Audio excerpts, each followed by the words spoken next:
नमस्कार दोस्तों, स्वागत है आपका स्टडी फॉर सिविल सर्विसेज में। यदि स्टडी फॉर सिविल सर्विसेज के छात्र हैं तो ये वाला टेलीग्राम जरूर ज्वाइन करके रखिए। यूट्यूब चैनल में हमारे साथ है तो भी ये वाला टेलीग्राम ज्वाइन करना बहुत ज्यादा जरूरी है। सारे नोटिफिकेशन, सारे अपडेट, सारे मोस्ट इंपोर्टेंट पिक्स, सारा रिवीजन सब कुछ यहाँ पे बताया जाता है। टेस्ट को ध्यान से अटेम्प्ट करिए और बताइए कितना स्कोर आपने किया है, कितने सही किए हैं टोटल क्वेश्चन में से। सभी लोग अपना अपना स्कोर जरूर कमेंट करिए। देखिए ये हमारा एससीएस डेली क्विज चैनल है, इसमें डेली क्विज होती है, बिल्कुल फ्री में, इसको जरूर ज्वाइन कर लीजिएगा। ये हमारा इंस्टाग्राम का पेज है, इसको जरूर फॉलो कर लीजिएगा। Study for civil dot services करके अगर आप इंस्टाग्राम में सर्च करेंगे तो आपको मिल जाएगा। वीडियो के डिस्क्रिप्शन में इसकी लिंक दी हुई। इसमें आप स्टोरी सेक्शन जरूर देखते रहा करिए, प्लस इसमें हाईलाइट्स आते रहते हैं और प्लस पोस्ट आती रहती है, इनको जरूर फॉलो करते रहिए। दोस्तों, समीक्षा अधिकारी के प्रीलिम्स एग्जामिनेशन के लिए ये full length mock test paper number 4 है। बाइलिंगुअल फॉर्मेट में हम 140 प्रश्नों को यहाँ डिस्कस करने वाले हैं। तो शुरू करते हैं। अगर आपको पेड कोर्सेज ज्वाइन करने हैं तो यहाँ नंबर दिया है, आप संपर्क कर लीजिएगा। जो फ्री वाला टेलीग्राम का चैनल है उससे जुड़े रहिए, वहां आपको ढेर सारी सामग्री ऐसे ही फ्री ऑफ कॉस्ट मिल जाती है। पहला प्रश्न देखिए, इतिहास से शुरू होता है। Match list 1 and list 2 and select the correct answer using the code given below. अब यहाँ पर कोड दिया है, वही लिस्ट मिलान आपको करना है। तो एक तरफ किताबों के नाम है, ये मध्यकालीन किताबें हैं, मेडिवल टाइम पीरियड की, और दूसरी तरफ लेखकों के नाम है। तो देखिए कि कौन सी किताब किसने लिखी थी। यहाँ जो किताबें हैं उसमें वाकियात-ए जहांगीरी है, ठीक है, ये पहली पुस्तक है। दूसरी वाली जो है वो इंतखाब-ए जहांगीरी है, इंतखाब-ए जहांगीरी है।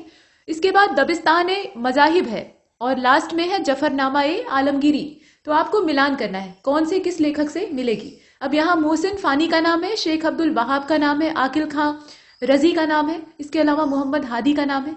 बताइए कि कौन सा किसने लिखा था। देखिए इसका जो ऊपर वाला मिलान है ना वही सही है, उसी के अकॉर्डिंग देख लेंगे। अर्थात वाकियात-ए जहांगीरी ये मोहम्मद हादी की रचना है, ठीक है, इसे आप मिला लीजिए मोहम्मद हादी से, चौथे वाले से। इसके बाद इंतखाब-ए जहांगीरी की अगर हम बात करें तो शेख अब्दुल वहाब की रचना है, उन्होंने इसे लिखा था।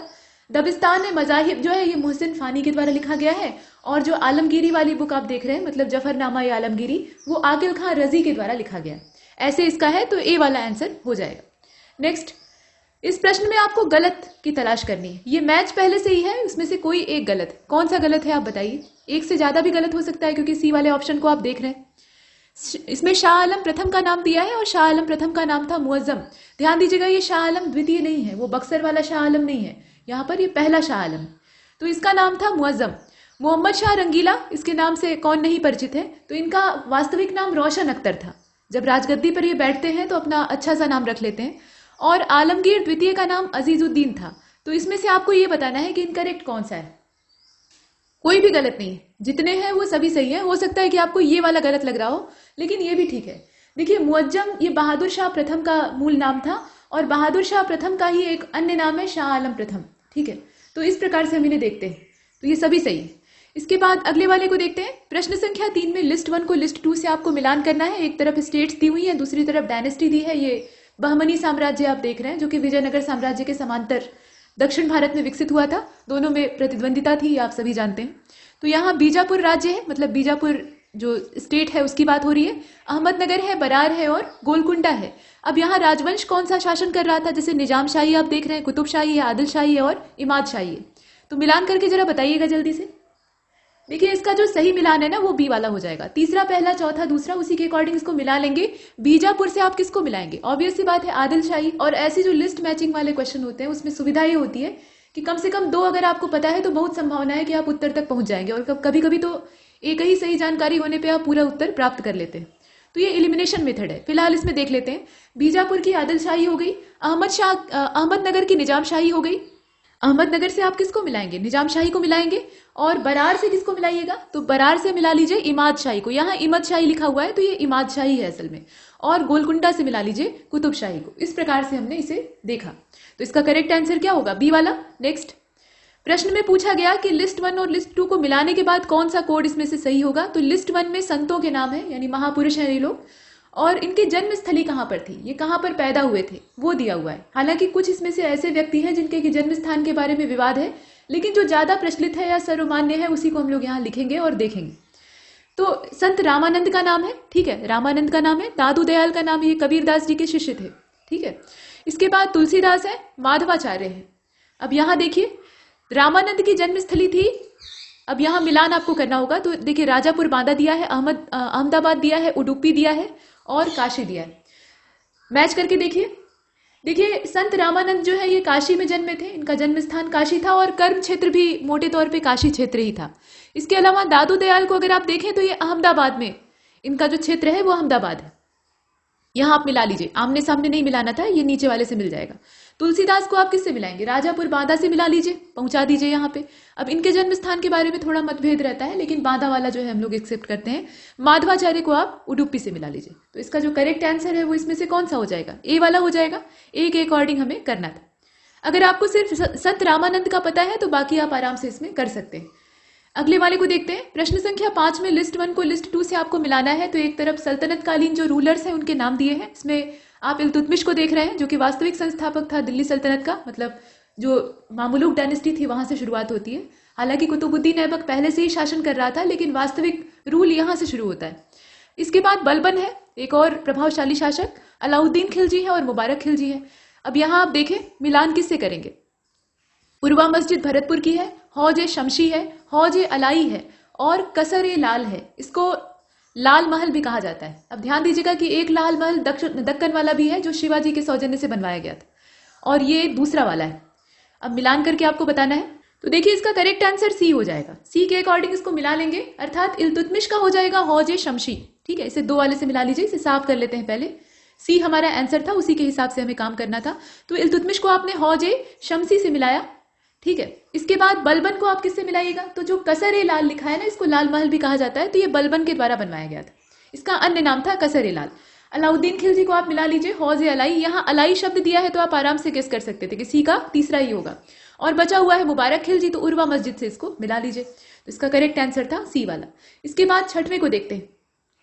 एक तरफ डिपार्टमेंट दिया है और दूसरी तरफ क्रिएटर का नाम दिया है कि कौन से शासक ने किस डिपार्टमेंट की स्थापना की थी या उसका निर्माण किया था। तो यहाँ दीवान वकूफ है, दीवान सियासत है, इमलाक विभाग है और वकील सुल्तान है। ये सब डिपार्टमेंट्स के नाम है। अब इनके निर्माता के नाम पे आप देख सकते हैं, यहाँ जलालुद्दीन फिरोज खिलजी का नाम है, फिरोज शाह तुगलक का नाम है, मोहम्मद बिन तुगलक का नाम है और नासिरुद्दीन महमूद तुगलक द्वितीय का नाम है। इस प्रकार से आपको इसमें दिया हुआ है और इसका जो परफेक्ट मैच है वो डी वाला हो जाएगा। डी वाले के हिसाब से अगर इसे करते हैं तो यहाँ आप देखें कि दीवान वकूफ की स्थापना किसने की थी? ये जलालुद्दीन फिरोज खिलजी के द्वारा स्थापित किया गया था। तो इसे आप ऊपर वाले से ही मिला लीजिए, यहाँ आप देख रहे हैं। इसके बाद दीवान सियासत को देखिए, ये मोहम्मद बिन तुगलक के द्वारा स्थापित किया गया था। इमलाक विभाग की अगर बात करें तो फिरोज शाह तुगलक के द्वारा इसे स्टैब्लिश किया गया था और वकील सुल्तान ये नासिरुद्दीन महमूद तुगलक द्वितीय के द्वारा स्थापित किया गया था। इस प्रकार से हमने मिलाया। तो इसका करेक्ट आंसर इसमें से कौन सा होगा फिर, जो हमने देखा डी वाला। इसके बाद अगले वाले को देखते हैं। प्रश्न संख्या 7 में आपसे कहा गया कि select the odd option among the following related to सल्तनत पीरियड एडमिनिस्ट्रेशन। प्रशासन जो होता है ना, जैसे मराठा साम्राज्य का प्रशासन है, मौर्य साम्राज्य का है, वैसे ही सल्तनत काल में भी प्रशासनिक शब्दावली आपको पता होनी चाहिए। अब यहाँ बताइए कि विषम कौन सा है इसमें से। तो काजी उल कुजात है, यहाँ कुजात लिखा है, असल में वो कुजा है। ठीक है, यहाँ आप देखें। इसके बाद दीवान इस्तिहाक है, सद्र उस, यहाँ देखिए सद्र उस सुदूर है, यहाँ आप दोनों अंग्रेजी हिंदी में देख पा रहे हैं, और सद्र जानदार है। इस प्रकार से दिया हुआ है। क्वेश्चन नंबर 7 का जो राइट आंसर है वो इसमें से बी वाला हो जाएगा। दीवान इस्तिहाक वो इसमें से अलग है। कैसे अलग है आप देखिए। काजी उल कुजात अगर देखा जाए तो ये न्याय विभाग का हेड हुआ करता था। काजी से संबंध यहाँ आप जोड़ सकते हैं, न्याय से संबंध है, तो ये न्याय विभाग का मुखिया होता था।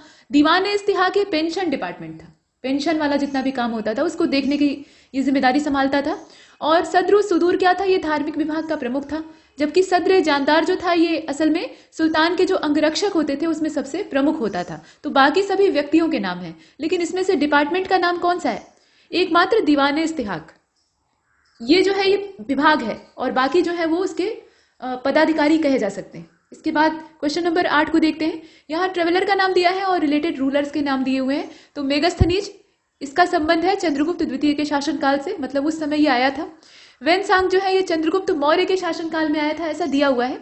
इसके बाद देखिए फायान जो था इसका आने का समय था हर्षवर्धन का शासनकाल, और डायनेसियस नाम का जो राजदूत था ये बिंदुसार और अशोक दोनों के समय में आता है। तो आप बताइए कि इसमें से जो करेक्ट आंसर है वो कौन सा है।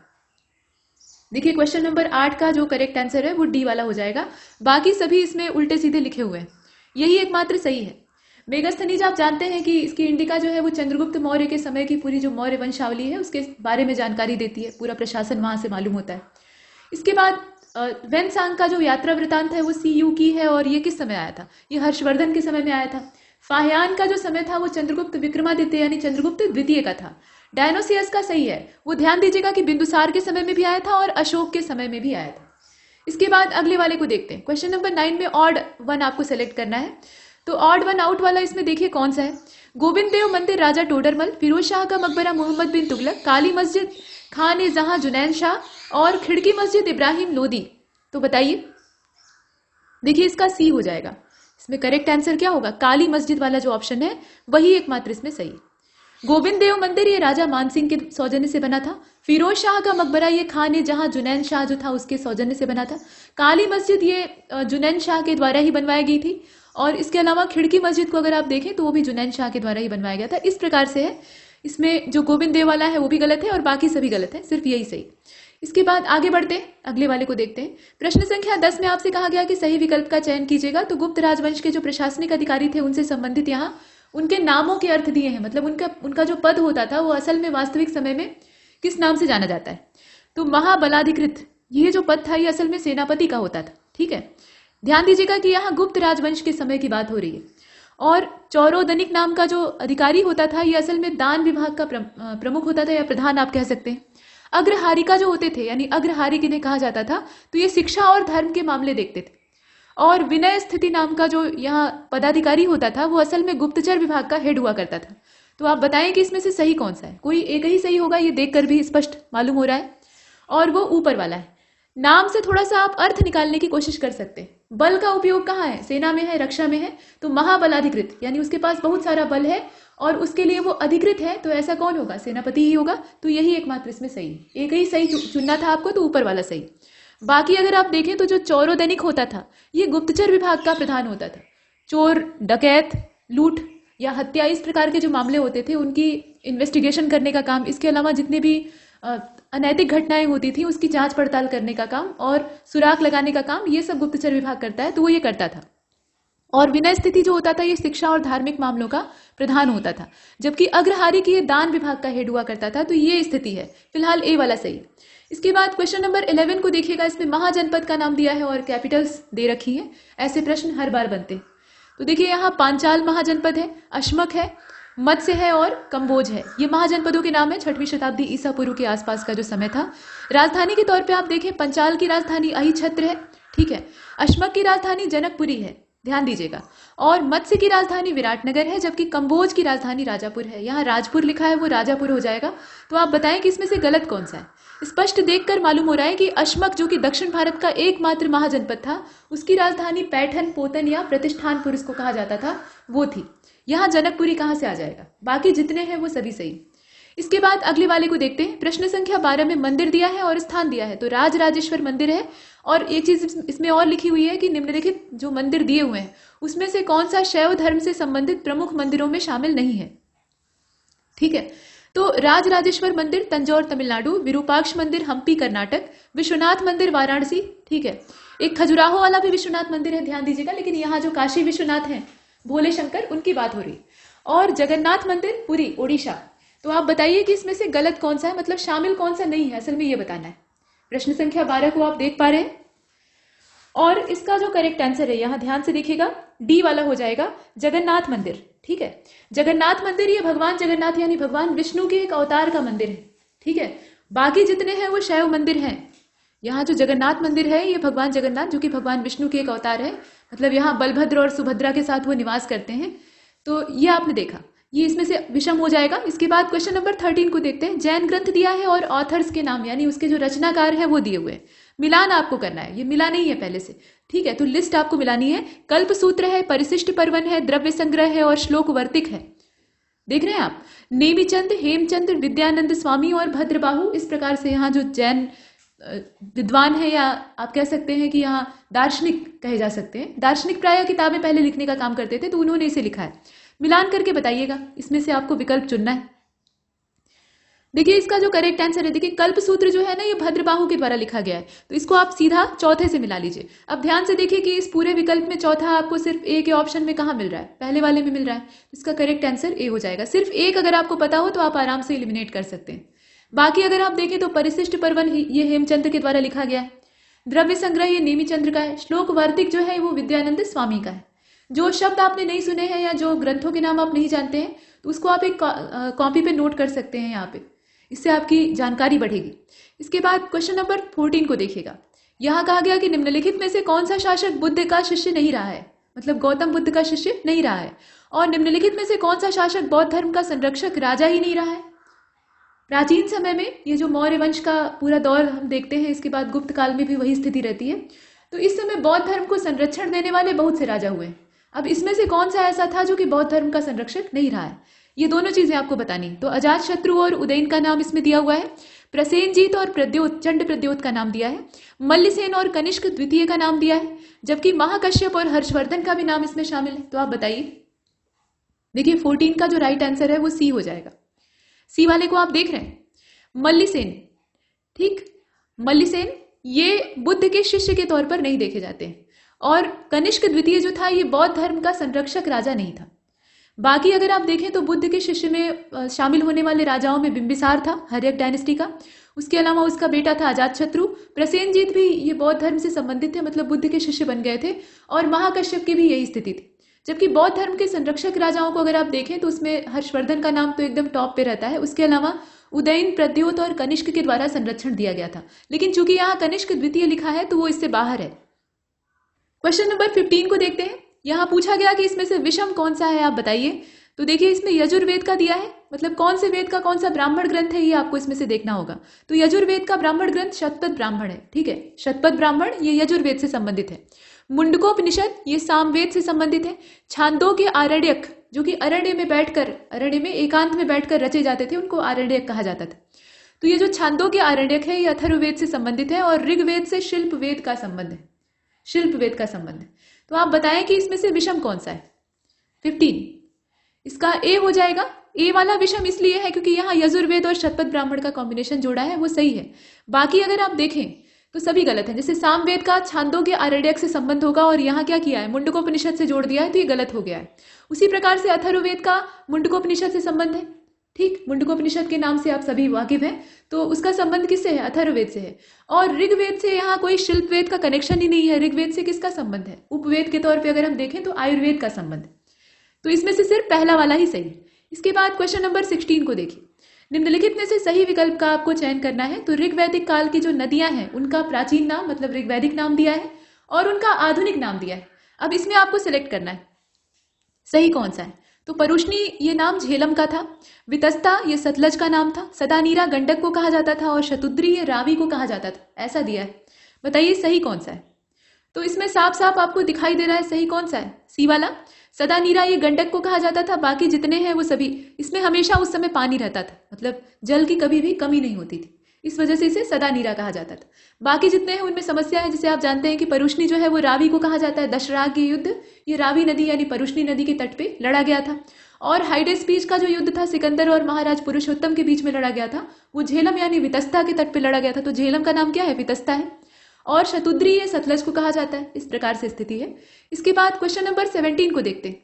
यहाँ आपसे कहा गया कि निम्नलिखित में से विषम विकल्प का चयन कीजिएगा। तो बैटल ऑफ कन्नौज होता है 1540 में, सरहिंद का युद्ध होता है 1555 में, सामूगढ़ का युद्ध होता है 1657 में, और कालिंजर का युद्ध होता है 1545 में, जिसमें कि शेरशाह सूरी की मृत्यु हो जाती है।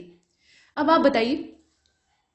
तो क्वेश्चन नंबर 17 और इसका जो करेक्ट आंसर है वो सी हो जाएगा। सी का मतलब क्या है, सामूगढ़ का युद्ध, ये इसमें से विषम है। अब आइए देखते हैं विषम कैसे है। कन्नौज के युद्ध की डेट है 1540, वो ठीक है। सरहिंद वाला युद्ध ये 1555 का है, ठीक। इसके बाद सामूगढ़ का जो युद्ध होता है ना, ये 1658 में होता है। यहाँ क्या दिया है 1657, ये गड़बड़ है। बाकी कालिंजर वाला युद्ध एकदम सही है, बाकी सभी सही है, यही एकमात्र इसमें गलत था। इसके बाद क्वेश्चन नंबर 18 को देखिए। डच ईस्ट इंडिया कंपनी और फ्रेंच ईस्ट इंडिया कंपनी की स्थापना कब की गई थी, ये आपको बताना है। और जॉब चौरनाक ने कलकत्ता शहर की स्थापना कब की थी, ये भी बताना है।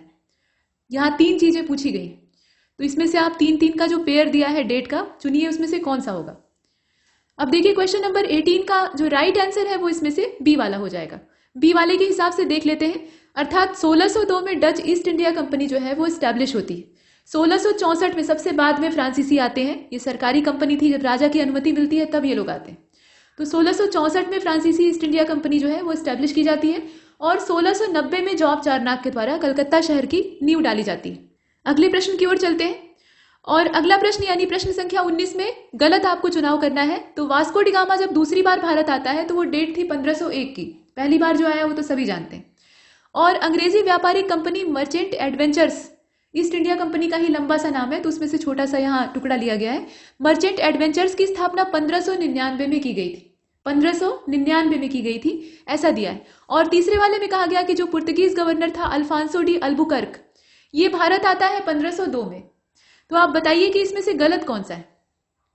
अब देखें इसमें गलत अगर 19वें को आप ध्यान से देखें तो सी वाला हो जाएगा। मतलब क्या?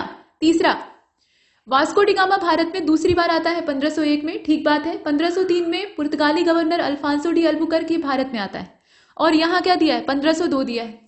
1599 में अंग्रेजी व्यापारिक कंपनी मर्चेंट एडवेंचर्स की स्थापना होती है। ध्यान दीजिएगा, यहाँ वो महारानी विक्टोरिया का अभी चार्टर उन्हें नहीं मिला हुआ है, वो तो 1600 में मिलता है, फिर वहां से ये रवाना होते हैं, तो वो अलग चीज है। लेकिन यहाँ एस्टेब्लिशमेंट की अगर बात की जाए तो वो 1599 का है। इसके बाद अगले वाले को देखते हैं, यहाँ हमारा सी वाला आंसर सही है। क्वेश्चन नंबर 20, सारागढ़ी का युद्ध कब लड़ा गया और मलकंद की घेराबंदी कब की गई? ये दो चीजें। और तीसरा आपसे पूछा गया कि प्रथम मोहम्मद अभियान कब शुरू किया गया? बैटल ऑफ सारागढ़ी, इस पे एक फिल्म बनी है केसरी नाम से, पिछले वर्ष में रिलीज हुई थी, उसके कई सारे गाने काफी हिट हुए थे। अब इसमें आप बताइए, तो तीन चीजों की आपको डेट बतानी है। क्वेश्चन नंबर 20 का जो राइट इसमें पेयर होगा, यहाँ 3-3 के पेयर बने हुए हैं, मतलब ये त्रयी है, तो इसका ए वाला सही है। सारागढ़ी का युद्ध होता है 1897 में। सिखों ने वहां पर बहुत ही अभूतपूर्व वीरता का प्रदर्शन किया था, मतलब गिनती के सिख थे और हजारों की तादाद में वहां अफगानी सैनिक थे, लेकिन ये पीछे हटने को नहीं तैयार होते।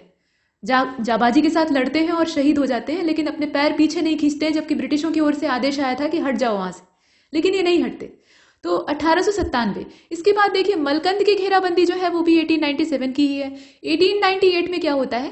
ये प्रथम मोहम्मद का अभियान होता है। तो ये कुछ नई चीजें हैं, मतलब नई क्या है लेकिन कुछ यूनिक तो कही जा सकती है, तो इन्हें आप यहाँ देख सकते हैं और ध्यान दीजिएगा इस पे।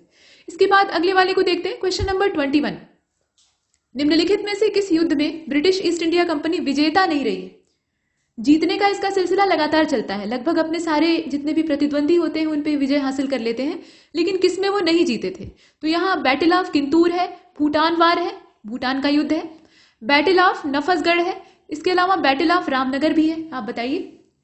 तो देखिए ईस्ट इंडिया कंपनी के बारे में अगर देखा जाए तो इसका डी वाला हो जाएगा। डी वाला जो इसमें युद्ध हुआ था ना, रामनगर वाला, उसमें सिख साम्राज्य विजयी हुआ था। सिख और सिखों की एक पूरी जो पलटन हुआ करती थी वो अंग्रेजों को अच्छा खासा परेशान करती थी, और इधर मराठे ये भी अंग्रेजों को अच्छे खासे तौर पे लोहा देते थे।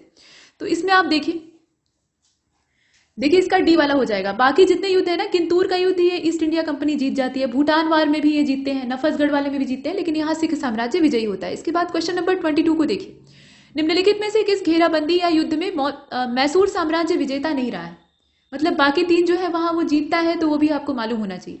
फिलहाल यहाँ कुडलोर की घेराबंदी है, नेदुमकोड़ा की लड़ाई है, मंगलोर की घेराबंदी है, मतलब वहां पे सीज, इसके अलावा कोयम्बटूर की घेराबंदी है। तो आप देखें मैसूर इसमें से कहां पर विनर नहीं रहा है। क्वेश्चन नंबर 22, और इसका जो राइट आंसर है वो इसमें से बी वाला हो जाएगा, बैटल ऑफ नेदुमकोटा या नेदुमकोटा, ये वाला। कुडलोर की घेराबंदी में मैसूर साम्राज्य ये विजेता रहा अंततः, लेकिन जो यहाँ आप देख रहे हैं ना नेदुमकोटा, इसमें त्रावणकोर विजयी रहता है। ठीक, बाकी जितने हैं उसमें मैसूर साम्राज्य की विजय होती है। इसके बाद अगले वाले को देखते हैं, क्वेश्चन नंबर 23, इसमें विषम विकल्प का आपको चयन करना है। तो कोपल की घेराबंदी है, नंदी दुर्ग की घेराबंदी है, तेलीचेरी की घेराबंदी है और सावेन दुर्ग की घेराबंदी है। ये स्थानों के नाम है, उसी के आधार पर यहाँ जो सीज हुई थी वो दिया हुआ है। तो आप बताएं कि इसमें से ऑड कौन सा है? तो इसका जो ऑड वाला है वो सी है। डेट वाइज यहाँ देखना था आपको, तो बाकी जितने हैं वो 1791 के, इसका सी चुन लेते हैं पहले, तेलीचेरी वाला। बाकी जितने हैं वो 1791 के हैं, लेकिन इसमें से अकेला तेलीचेरी ऐसा है जो कि 1782 का है। इसकी डेट क्या है? 1782 की है, बाकी सबकी एक जैसी। इसके बाद क्वेश्चन नंबर 24 को देखिए, select odd one among the following. तो यहाँ ऑड किस आधार पे आपको चुनना है? एक तरफ नारे दिए हुए हैं, मतलब स्लोगन्स, और उनसे संबंधित जो क्रांतिकारी है उसका नाम उसके सामने दिया है। तो विषम कौन सा है आप बताइए। देखिए प्रमुख नारे के तौर पे क्या दिया है? जय जगत और कर मत दो, तो जय जगत के सामने क्या लिखा है? जयप्रकाश नारायण। कर मत दो ये नारा विनोबा भावे का था। संपूर्ण क्रांति ये सरदार वल्लभ भाई पटेल का नारा था, ऐसा दिया है। और साम्राज्यवाद का नाश हो ये नारा या ये जो स्लोगन है ये भगत सिंह का था।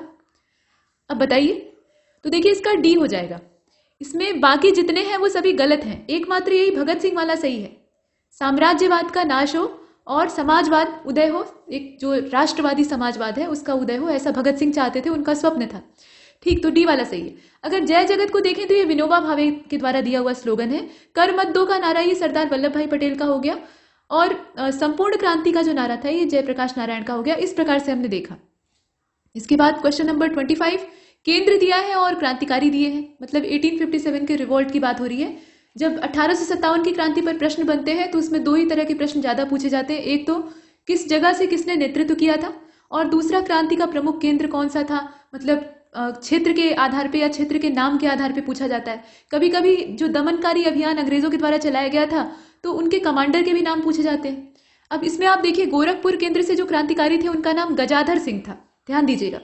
ठीक, हरियाणा से राव तुलाराम ने नेतृत्व किया था, मथुरा से देवी सिंह ने किया था और मंदसौर से नारायण सिंह ने किया था, ऐसा यहाँ पर दिया हुआ है। तो गलत कौन सा है? अब इसमें अगर आप देखिए तो डी वाला हो जाएगा। डी का मतलब क्या है? ये जो मंदसौर वाला दिया है, मंदसौर को अगर आप देखें तो ये यहाँ पर नहीं आएगा। नारायण सिंह का नाम जो है ये असल में रायपुर से जुड़ा हुआ है, मंदसौर से जुड़ा ही नहीं है, तो यही गलत है। बाकी सभी सही है, गोरखपुर वाला गजाधर सिंह ही होगा, राव तुलाराम का भी ठीक है, देवी सिंह का भी सही है। डी को हमने चुना। अगले को देखते हैं। क्वेश्चन नंबर 26 में आपसे कहा गया कि विषम विकल्प का चयन कीजिएगा, और विषम विकल्प किस आधार पर आपको चुनना है, तो यहाँ दिया हुआ है जो जानकारी है वो सब्सिडियरी अलायंस के बारे में, यानी सहायक संधि के बारे में। तो तंजौर जो है वो सहायक संधि को स्वीकार करता है अक्टूबर 1799 में, ऐसा दिया है। अवध सहायक संधि को स्वीकार करता है सितंबर 1801 में। सिंधिया सहायक संधि को एक्सेप्ट करता है 1804 में, फरवरी में। और जोधपुर साम्राज्य जो था ये सहायक संधि को एक्सेप्ट करता है 1818 में। इसमें से अधिकतर साम्राज्य मजबूरीवश ये सहायक संधि स्वीकार करने के लिए यहाँ तैयार होते। ठीक, तो बताइए इसमें से कौन सा विषम? देखिए क्वेश्चन नंबर 26 का बी वाला हो जाएगा। बी वाला यानी अवध वाला गलत है। तंजौर का ठीक है अक्टूबर 1799, लेकिन अवध का जो यहाँ दिया है, यहाँ आप देख रहे हैं, इसे साफ कर लेते हैं ताकि और स्पष्ट दिखाई दे। अवध वाले में डेट तो ठीक है 1801 की तारीख सही है, लेकिन महीना सितंबर का नहीं था, ये नवंबर का महीना था। और ऐसे ही बारीक अंतर वाले प्रश्न पूछे जाते हैं। विकल्प में बहुत मोटा अंतर नहीं होगा, अगर मोटा अंतर होता तो इस प्रकार की बड़ी परीक्षाओं में वो प्रश्न पत्र में नहीं आता। बारीक अंतर वाले प्रश्न आते हैं, और इसका नमूना आप यूपीपीसीएस के इस बार के प्रीलिम्स वाले पेपर में देख चुके हैं। चलिए, तो अवध वाला जो है ये गलत है, यहाँ सितंबर का महीना नहीं बल्कि नवंबर का है, बाकी जितने हैं वो ठीक है। इसके बाद अगले वाले को देखते हैं। 27 में लॉर्ड डलहौजी का जो व्यक्तिगत सिद्धांत था, मतलब डॉक्ट्राइन ऑफ लैब्स की बात हो रही है, तो उसके संबंध में सही का आपको चयन करना है। उसने कई सारे राज्यों को शिकार बनाया था। तो जैतपुर का विलय हुआ था 1849 में, और उदयपुर का विलय हुआ था 1852 में, संभलपुर का 1853 में, और नागपुर को विलय किया गया था 1854 में। बताइए इसमें से सही कौन सा है? तो इसे अगर आप देखें तो इसका करेक्ट आंसर हो जाएगा सी वाला, संभलपुर वाला एकमात्र सही है, ऐसा उत्तर में दिया है। लेकिन यहां पर गड़बड़ हो जाएगा, यहां आपको असल में गलत की तलाश करनी चाहिए। गलत की तलाश इसलिए क्योंकि जैतपुर का विलय 1849 में हुआ था, जैतपुर संभलपुर ट्विन स्टेट के तौर पे, वो वाला हो गया। उदयपुर को अगर आप देखें तो 1852 की तारीख एकदम सही दी है। यहां बस गड़बड़ कौन सा है? सी वाला ही गड़बड़, और सी ही हमारा उत्तर है, तो हमें गलत का चुनाव करना था। चलिए, संभलपुर की डेट यहाँ 1853 नहीं होगी, ये जो डेट है ये किसकी है? झांसी की है। और नागपुर वाला 1854 है, और सबसे लास्ट विलय जो होता है वो अवध का होता है कुशासन का आरोप लगा के, वो 1856 डलहौजी का अंतिम अभियान था। तो इसमें गलत आपका सी वाला है, और वही हमारा उत्तर है, बाकी सभी सही है। इसके बाद क्वेश्चन नंबर 28 को देखिए। यहाँ लॉयल कमीशन का नाम दिया है, मैकडोनल्ड आयोग या मैकडोनल्ड कमीशन है, इसके अलावा जॉन वुडहेड कमीशन है। 3 अलग अलग कमीशन के नाम दिए हैं, लॉयल है, मैकडोनल्ड है और जॉन वुडहेड है। इनका गठन कब किया गया था क्रमवार तरीके से यहाँ दिया हुआ है, इसमें से आपको सिलेक्ट करना है। देखिए इसका ए वाला हो जाएगा, ऊपर वाला ही सही है। 1897 ये क्या है? लॉयल आयोग का समय है, ऊपर वाला। और सन 1900 की अगर बात करें तो ये मैकडोनल्ड कमीशन की बात हो रही है, और वुडहेड आयोग की अगर बात करें तो 1945, ये इसका करेक्ट यहाँ मैच होगा। इसके बाद क्वेश्चन नंबर 29 को देखते हैं। विषम विकल्प का आपको चयन करना है, तो सिंध का पूर्ण विलय ये लॉर्ड कैनिंग के समय में होता है। सिक्किम का पूर्ण विलय ये लॉर्ड लॉरेंस के समय में होता है। भूटान का पूर्ण विलय लॉर्ड एलनबरो के समय में होता है, और मणिपुर का पूर्ण विलय ये लैंसडाउन के समय में होता है। तो आप बताइए कि इसमें से ऑड वन कौन सा है। देखिए इसका डी हो जाएगा। डी कैसे होगा आइए देखते हैं। जो सिंध का पूरा विलय है ये लॉर्ड एलनबरो के समय में होता है, न कि कैनिंग के समय में। ठीक है, यहाँ गलत दिया है। सिक्किम का पूर्ण विलय जो है वो लॉर्ड कैनिंग के समय में होता है, यहाँ ये लॉरेंस दे रखा है। भूटान का पूर्ण विलय लॉरेंस के समय में होता है, ये क्रम ही गड़बड़। बाकी अगर आप देखें तो मणिपुर का जो पूर्ण विलय है वो लैंसडाउन के समय में होता है, यही एकमात्र इसमें सही है। आगे बढ़ते हैं। प्रश्न संख्या 30 को देखिए। इसमें गलत विकल्प का आपको चयन करना है। तो सेवा समिति की स्थापना डी के कर्वे यानी धोंडो केशव कर्वे के द्वारा की गई थी और द इंडियन विमेन एसोसिएशन ये एनी बेसेंट के सौजन्य से स्थापित हुआ था। भारत स्त्री महामंडल जो था ये सरला बाला देवी चौधरानी, इन्हें देवी चौधरानी भी कहा जाता था, इनके सौजन्य से। और सोशल सर्विस लीग की अगर बात करें तो नारायण मल्हार जोशी ये इसके सौजन्य करता थे। आप बताइए कि इसमें से इनकरेक्ट ऑप्शन कौन सा है। देखिए इसका ए हो जाएगा। सेवा समिति की जहां यहां बात की जा रही है, धोंडो केशव कर्वे से इसका संबंध नहीं था। सेवा समिति की स्थापना किसने की थी? हृदय नारायण या हृदयनाथ कुंजरू इनका नाम था, तो उनके द्वारा। बाकी अगर आप देखें तो द इंडियन विमेन एसोसिएशन वो एनी बेसेंट के सौजन्य से होता है और सरला बाला देवी चौधरानी के द्वारा भारत स्त्री मंडल सर्विस लीग वाला जो आप देख रहे हैं यहाँ पर वो नारायण मल्हार जोशी सही है। ठीक है, ऊपर वाला गलत। इसके बाद क्वेश्चन नंबर 31 को देखिए। Select the incorrect option among the following. तो उत्कल तट जो है ये चिल्का झील और कोल्लेरू झील के बीच में फैला हुआ है। भारत का जो नीचे वाला हिस्सा है ना, प्रायद्वीपीय हिस्सा, जहां एक तरफ अरब सागर है और एक तरफ बंगाल की खाड़ी है, तो दोनों तरफ घाट है, आप जानते हैं, एक तरफ वेस्टर्न घाट है, एक तरफ ईस्टर्न घाट है। तो जो तटवर्ती हिस्सा है उसे क्षेत्रों के हिसाब से अलग अलग नामों से जाना जाता है, जैसे उत्तरी सरकार तट है, कोंकण तट है या कोरोमंडल तट है। तो उसी के आधार पर यह क्वेश्चन दिया हुआ है। अब यहाँ आप बताइए, तो उत्कल तट जो है ये असल में चिल्का झील और जो कोल्लेरू झील है उसके बीच में है। आंध्र तट जो है ये तमिलनाडु में पुलिकट झील और कन्याकुमारी के बीच में फैला हुआ है। मालाबार तट ये मैंगलोर से कन्याकुमारी तक फैला हुआ है और कोंकण तट जो है ये उत्तर में दमन से लेकर दक्षिण में गोवा के बीच में फैला हुआ है। तो बताइए कि इसमें से गलत कौन सा है। अब ये जो ज्योग्राफी का क्वेश्चन है इसका बी वाला हो जाएगा। यहाँ जो आंध्र कोस्ट का दिया है ना वही गड़बड़। कैसे? देखिए उत्कल तट जो है ये चिल्का झील और कोल्लेरू के बीच में फैला है, कोई समस्या नहीं है। और इसके बाद कोरोमंडल की अगर बात करें तो तमिलनाडु में पुलिकट झील और कन्याकुमारी के बीच में वो फैला हुआ है। और यहाँ क्या दिया हुआ है? उसके नाम के स्थान पे दिया हुआ है आंध्र, जबकि होना चाहिए था कोरोमंडल तट। तो वही एकमात्र गलत है। नीचे वाला मालाबार भी सही, मैंगलोर और कन्याकुमारी के बीच में इसका विस्तार है। कोंकण वाला आप जानते ही हैं। तो चलिए आगे चलते हैं। इसका करेक्ट आंसर बी था। क्वेश्चन नंबर 32 में आपसे गलत चुनने के लिए कहा जा रहा है। तो नॉर्दर्न इंडियन जो प्लेन है, ये मैदान मतलब जो प्लेन है ये हिमालय के दक्षिण में स्थित है। हिमालय से अगर आप चढ़कर देखेंगे तो इनकी दिशा दक्षिण में पड़ेगी। ग्रेट इंडियन डेजर्ट ये भारत के पूर्वी भाग में है। भारत की पूरी चौहद्दी अब से पूछी जा रही है। चतुष्कोणीय आकृति है भारत की, ऐसे आप जानते हैं, मतलब नक्शा नहीं बनाना है, यहाँ पे एक चतुर्भुज के रूप में देखना है। तो एक पतंगाकार चतुर्भुज बनेगा लगभग। ठीक, अब उसमें उत्तर दक्षिण पूर्व पश्चिम आप जानते हैं। पश्चिम वाला जो एरिया है वो राजस्थान की तरफ, मतलब डेजर्ट वाला पोर्शन आप जानते हैं। और इधर वेस्ट हो गया, इधर ईस्ट हो गया आपका, इधर नॉर्थ हो गया, इधर साउथ हो गया। उसी के आधार पे आपको डिसाइड करना है। तो ग्रेट इंडियन डेजर्ट कहाँ पे है? ये भारत के पूर्वी भाग में है, मतलब इधर है, ये कहा जा रहा है। और प्रायद्वीपीय पठार ये उत्तरी मैदानों के दक्षिण में स्थित है, मतलब उत्तर के मैदान कहीं यहाँ पे है तो उनके ये दक्षिण में स्थित है। आप बताइए कि इसमें से रॉन्ग इन्फॉर्मेशन कौन सी? तो ये देखकर मालूम हो रहा है कि इसमें जो ए वाला ऑप्शन है वही हमारा उत्तर होगा। ए वाले ऑप्शन को चुनने का मतलब क्या है कि ये दूसरा गलत है। ये आप सभी जानते हैं कि ग्रेट इंडियन डेजर्ट जो है ये भारत के पश्चिमी भाग में स्थित है। ठीक, तो यही एकमात्र गलत है, बाकी सभी सही। अगर आप हिमालय पर से चढ़कर देखेंगे तो जो मैदानी हिस्सा है वो आपको दक्षिण में ही दिखाई देगा। आपका मुंह किधर होगा? दक्षिण की ओर होगा। और प्रायद्वीपीय पठार की अगर बात करें तो उत्तर के मैदान में अगर आप खड़ा होकर देखते हैं तो जो प्लेटू वाला पोर्शन है वो दक्षिण में रहेगा ही। तो ये कंडीशन है। इसके बाद क्वेश्चन नंबर 33 को देखिए। यहाँ पर ऑड वन आपको चूज करना है, मतलब ऑड वन आउट वाले क्वेश्चन आजकल आते हैं। और इसमें आप देखिए बंदरगाहों की संख्या के आधार पे आपको इसमें डिसाइड करना है। 53 दिया है महाराष्ट्र में और 40 दिया है गुजरात में, 17 है तमिलनाडु में और 10 है कर्नाटक में। आप बताइए ऑड कौन सा है? सी वाला है। सी का मतलब क्या हुआ? यहां अगर आप देखें सी वाले को पहले लगा लीजिए, यानी तमिलनाडु।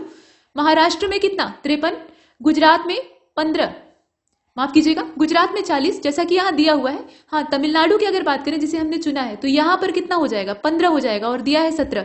तो यही इसमें से गड़बड़ है। कर्नाटक में 10 है, वो ठीक। इसके बाद 34 को देखते हैं। Select the correct option. Ennore जो है ये भारत का पहला निगमीकृत बंदरगाह है, मतलब ये कारपोरेटाइज जो पोर्ट है उसके तौर पर देखा जाता है। और इसके अलावा कोलकाता को अगर आप देखें, यहाँ कोलकाता के बारे में दिया है, तो ये भारत का एकमात्र प्रमुख नदी बंदरगाह है। कांडला जो है ये व्यापार मुक्त क्षेत्र के रूप में स्वीकृत है और चेन्नई भारत का सबसे डीपेस्ट पोर्ट है, यानी गहरा बंदरगाह। तो आप बताइए कि इसमें से सही कौन सा है। इसमें कोई नहीं का भी विकल्प है और सभी का विकल्प भी है। फिलहाल इसका जो करेक्ट आंसर है वो इसमें से ए वाला हो जाएगा। केवल पहला, दूसरा और तीसरा ही सही है, चौथा वाला गलत है। भारत का सबसे गहरा प्राकृतिक बंदरगाह, यहाँ प्राकृतिक शब्द ही नहीं दिया है। फिलहाल सबसे गहरा बंदरगाह जो है वो विशाखापत्तनम है, ये आप भी जानते हैं। ठीक, बाकी जितने हैं वो सही है। जैसे एन्नोर जो है ये पहला निगमीकृत बंदरगाह है। कोलकाता एकमात्र प्रमुख नदी बंदरगाह है। एकमात्र प्रमुख, यहाँ पे प्रमुख शब्द जोड़ दिया है, इसका मतलब यह है कि नदी बंदरगाह ये अकेला नहीं है। और कांडला ये व्यापार मुक्त क्षेत्र के रूप में स्वीकृत है। तो इसका जो करेक्ट आंसर है वो इसमें से पहला, दूसरा, तीसरा। इसके बाद क्वेश्चन नंबर 35, यहाँ कहा गया कि निम्नलिखित में से किस देश की सीमा कैस्पियन सागर से नहीं लगती, कैस्पियन सागर को स्पर्श नहीं करती है। और अरल सागर निम्नलिखित में से किन दो देशों के बीच में स्थित है। ये वर्ल्ड मैप जो है, दुनिया का नक्शा, उस पर आपको देखना होगा। तो यहाँ कजाकिस्तान दिया है और उज्बेकिस्तान और कजाकिस्तान के बीच में अरल सागर स्थित है, ऐसा कहा गया है। इसी क्रम में आगे देखें तो तुर्कमेनिस्तान, उज्बेकिस्तान, तुर्कमेनिस्तान वाला ऑप्शन दिया है। बाकी दो विकल्प भी आप देख ही पा रहे हैं। 35 का जो करेक्ट आंसर होगा ना, उसमें से डी वाला हो जाएगा। यहाँ किर्गिजिस्तान और उज्बेकिस्तान, कजाकिस्तान वाला जो ये पूरा जोड़ा है ये परफेक्ट है। कैसे? कैस्पियन सागर की सीमा अगर आप देखें, मतलब सीमा से लगने वाले देशों को देखें, तो रूस है उसमें, कजाकिस्तान है, तुर्कमेनिस्तान है, ईरान है, अजरबैजान है। इन सब की सीमा कैस्पियन सागर से लगती है।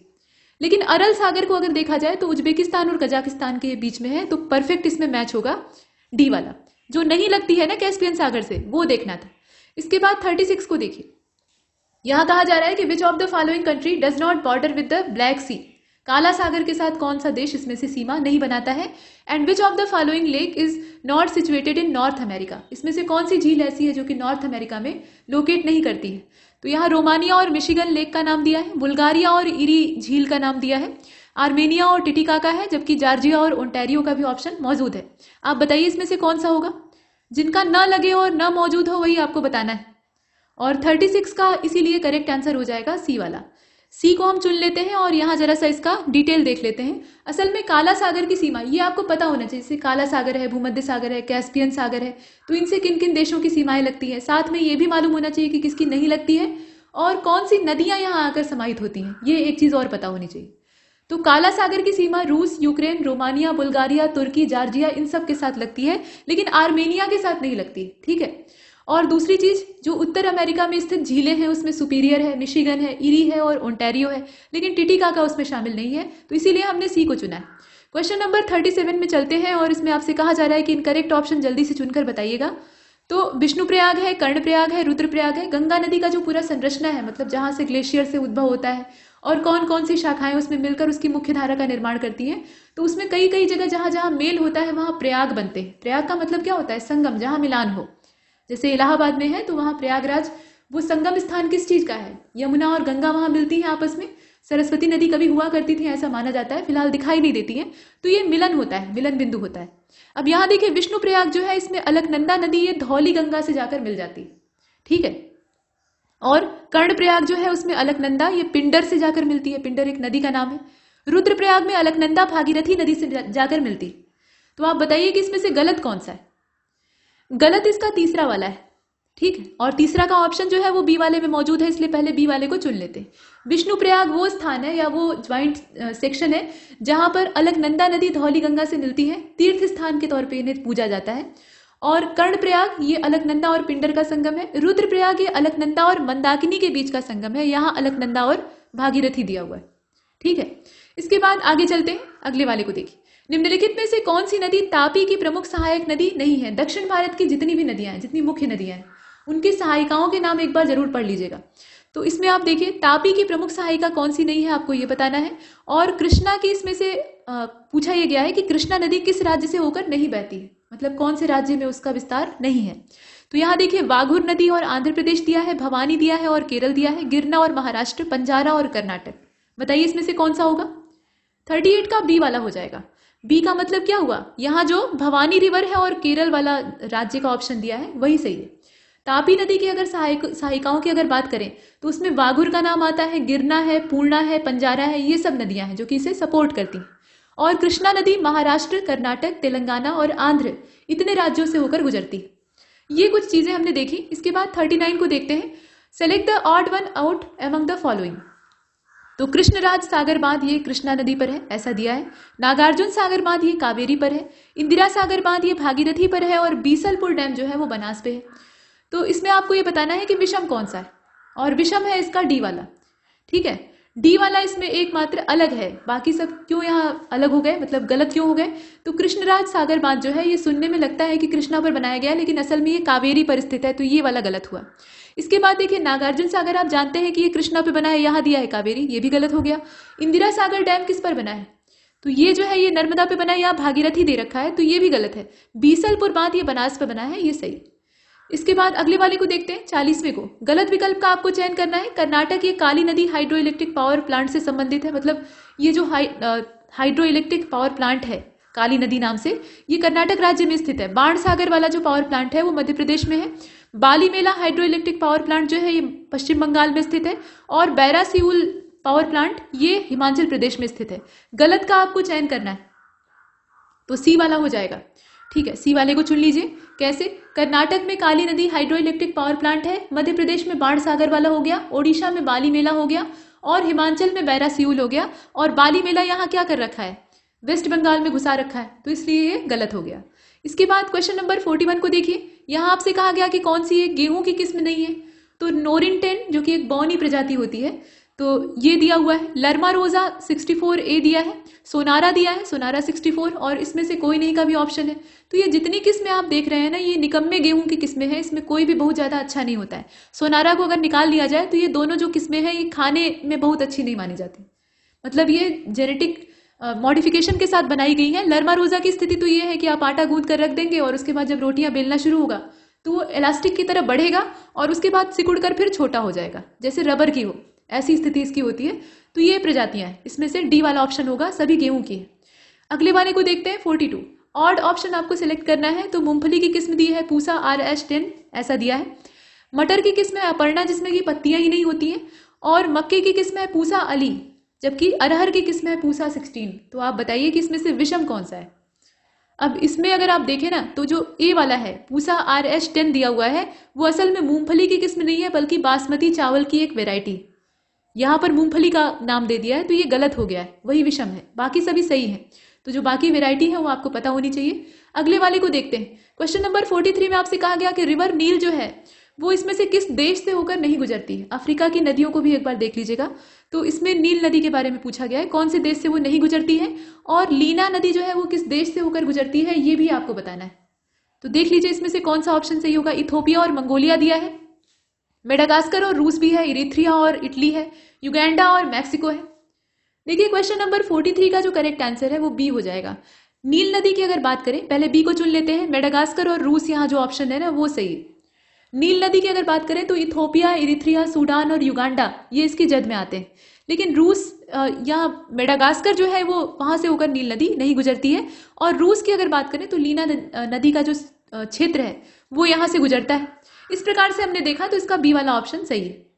क्वेश्चन नंबर 44 को देखिएगा। इसमें कहा जा रहा है कि गलत विकल्प कौन सा है, आप बताइए। तो केरल में स्थित वेम्बानाथ झील ये भारत की सबसे लंबी झील है, ध्यान दीजिएगा, सबसे लंबी है। जबकि सिक्किम में जो चोलामू झील है यहाँ दिया हुआ है वो भारत की सबसे ऊंची झील है। नागार्जुन सागर झील ये आंध्र प्रदेश की सबसे बड़ी झील है, जबकि इंदिरा सागर झील ये मध्य प्रदेश की सबसे बड़ी झील है। तो आप बताएं कि इसमें से गलत कौन सा है। गलत इसका सी वाला है, नागार्जुन सागर लेक के बारे में जो कहा गया है।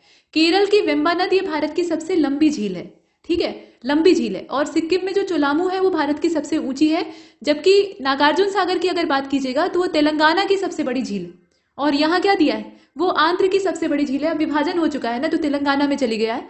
और यहाँ अगर आप देखें इंदिरा सागर वाला तो वो सही है, ठीक। तो सी वाला इसमें से गलत है, बाकी सभी सही है। अगले वाले को देखते हैं। Question number 45। पलानी जलप्रपात ये कुल्लू जिले में है, गलत का चुनाव आपको करना है, ध्यान दीजिएगा। अगाया गंगई जलप्रपात ये कुड्डालोर जिले में पड़ता है। तीरथगढ़ जलप्रपात ये बस्तर जिले में पड़ता है। और तालकोना जलप्रपात ये चित्तूर जिले में पड़ता है। प्रदेश का नाम पूछेगा तो काम आसान हो जाएगा, इसलिए यहाँ जिला पूछा हुआ है। अब इसमें से गलत बताइए, और करेक्ट आंसर इसका हो जाएगा बी वाला। बी के हिसाब से इसको देख लीजिए, मतलब अगाया गंगई जलप्रपात यही वाला इसमें से गलत है। पलानी जो है वो कुल्लू में है, ठीक है। अगाया गंगई कहाँ पे है, ये नमक्कल जिले में पड़ता है, तमिलनाडु इसकी एग्जैक्ट लोकेशन है, ठीक है, नमक्कल मतलब तमिलनाडु की लोकेशन में इसको आप देखिएगा। तीरथगढ़ जलप्रपात ये बस्तर जिला छत्तीसगढ़ में पड़ेगा, और तालकोना जो है वो चित्तूर यानी आंध्र प्रदेश वाला जो इलाका है वहां पड़ेगा। इसके बाद 46 को देखिए, यहाँ लिस्ट 1 को लिस्ट 2 से आपको मिलान करना है। तो बेलारूस दिया है, बोत्सवाना दिया है, बहरीन दिया है और बुल्गारिया है। यहाँ मिन्स्क, मनामा और गैबरोन, इसके अलावा सोफिया, इस प्रकार से आपने देखा। तो मिलान कर लीजिए, ये तो सिंपल है। यहाँ देश और राजधानियां दे रखी हैं। तो करेक्ट आंसर इसका कौन सा हो जाएगा? इसका डी वाला हो जाएगा। बस थोड़ा ही आगे पीछे आपको करना है। तो देखिए, बेलारूस का क्या हो जाएगा? मिन्स्क हो जाएगा, आमने सामने मैच है। बोत्सवाना को आप किससे मिलाएगा? गैबरोन से मिला लीजिए। बहरीन को आप किससे मिलाएंगे? तो इसे आप मनामा से मिला लीजिए, और बुल्गारिया को सोफिया से मिला लीजिए। हो गया। अगले वाले को देखते हैं। 47 में आपको अरेंज करना है, मतलब जो राज्य दिए हैं उनको डिसेंडिंग ऑर्डर में अरेंज करना है। और किस आधार पे कीजिएगा? तो on the basis of total number of scheduled tribes. ठीक, अब देखिए, तो यहाँ मेघालय, मिजोरम और त्रिपुरा, यही 3 पूर्वोत्तर के राज्य दे रखे हैं। बताइए इनका क्रम कौन सा होगा? In descending order.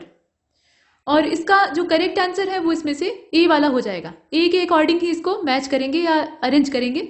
मतलब मेघालय में हो जाएगा 17। अनुसूचित जनजातियों की कुल संख्या, अब यहाँ पे ये नहीं कि उनकी आबादी पूछी जा रही है, कितने प्रकार है वो पूछा जा रहा है। मिजोरम में जो है वो टोटल अगर देखा जाए तो 15 हो जाएगा। ठीक है, त्रिपुरा में हो जाएगा 19। तो इसी आधार पे आपको करना था अरेंज, तो इसे उलट देंगे। ठीक, इसके बाद अगले वाले को देखते हैं। Question number 48। लिस्ट 1 को लिस्ट 2 से आपको मिलान करना है। यहाँ स्ट्रेट ऑफ जिब्राल्टर है, मतलब जिब्राल्टर जलडमरू मध्य। इसके अलावा स्ट्रेट ऑफ मलक्का है, फ्लोरिडा स्ट्रेट है और डेविस स्ट्रेट है। ये जल संधियां हैं। अब इनको आपको मिलान करना है कि ये किससे मिलेंगी। ग्रीनलैंड और कनाडा के बीच में स्थित है। स्पेन और मोरक्को को ये अलग करती है। क्यूबा और यूएसए के बीच में है। मलेशिया और सुमात्रा के बीच में। तो इसका अगर सही मिलान आप देखें, इसके विकल्प भी दिखाई दे रहे हैं। करेक्ट आंसर क्या हो जाएगा? सी वाला हो जाएगा। और सी के हिसाब से इसको एक बार अगर मिलाते हैं तो इसमें हम देखते हैं कि जिब्राल्टर जलडमरू मध्य जो है यानी स्ट्रेट, वो स्पेन और मोरक्को के बीच में है।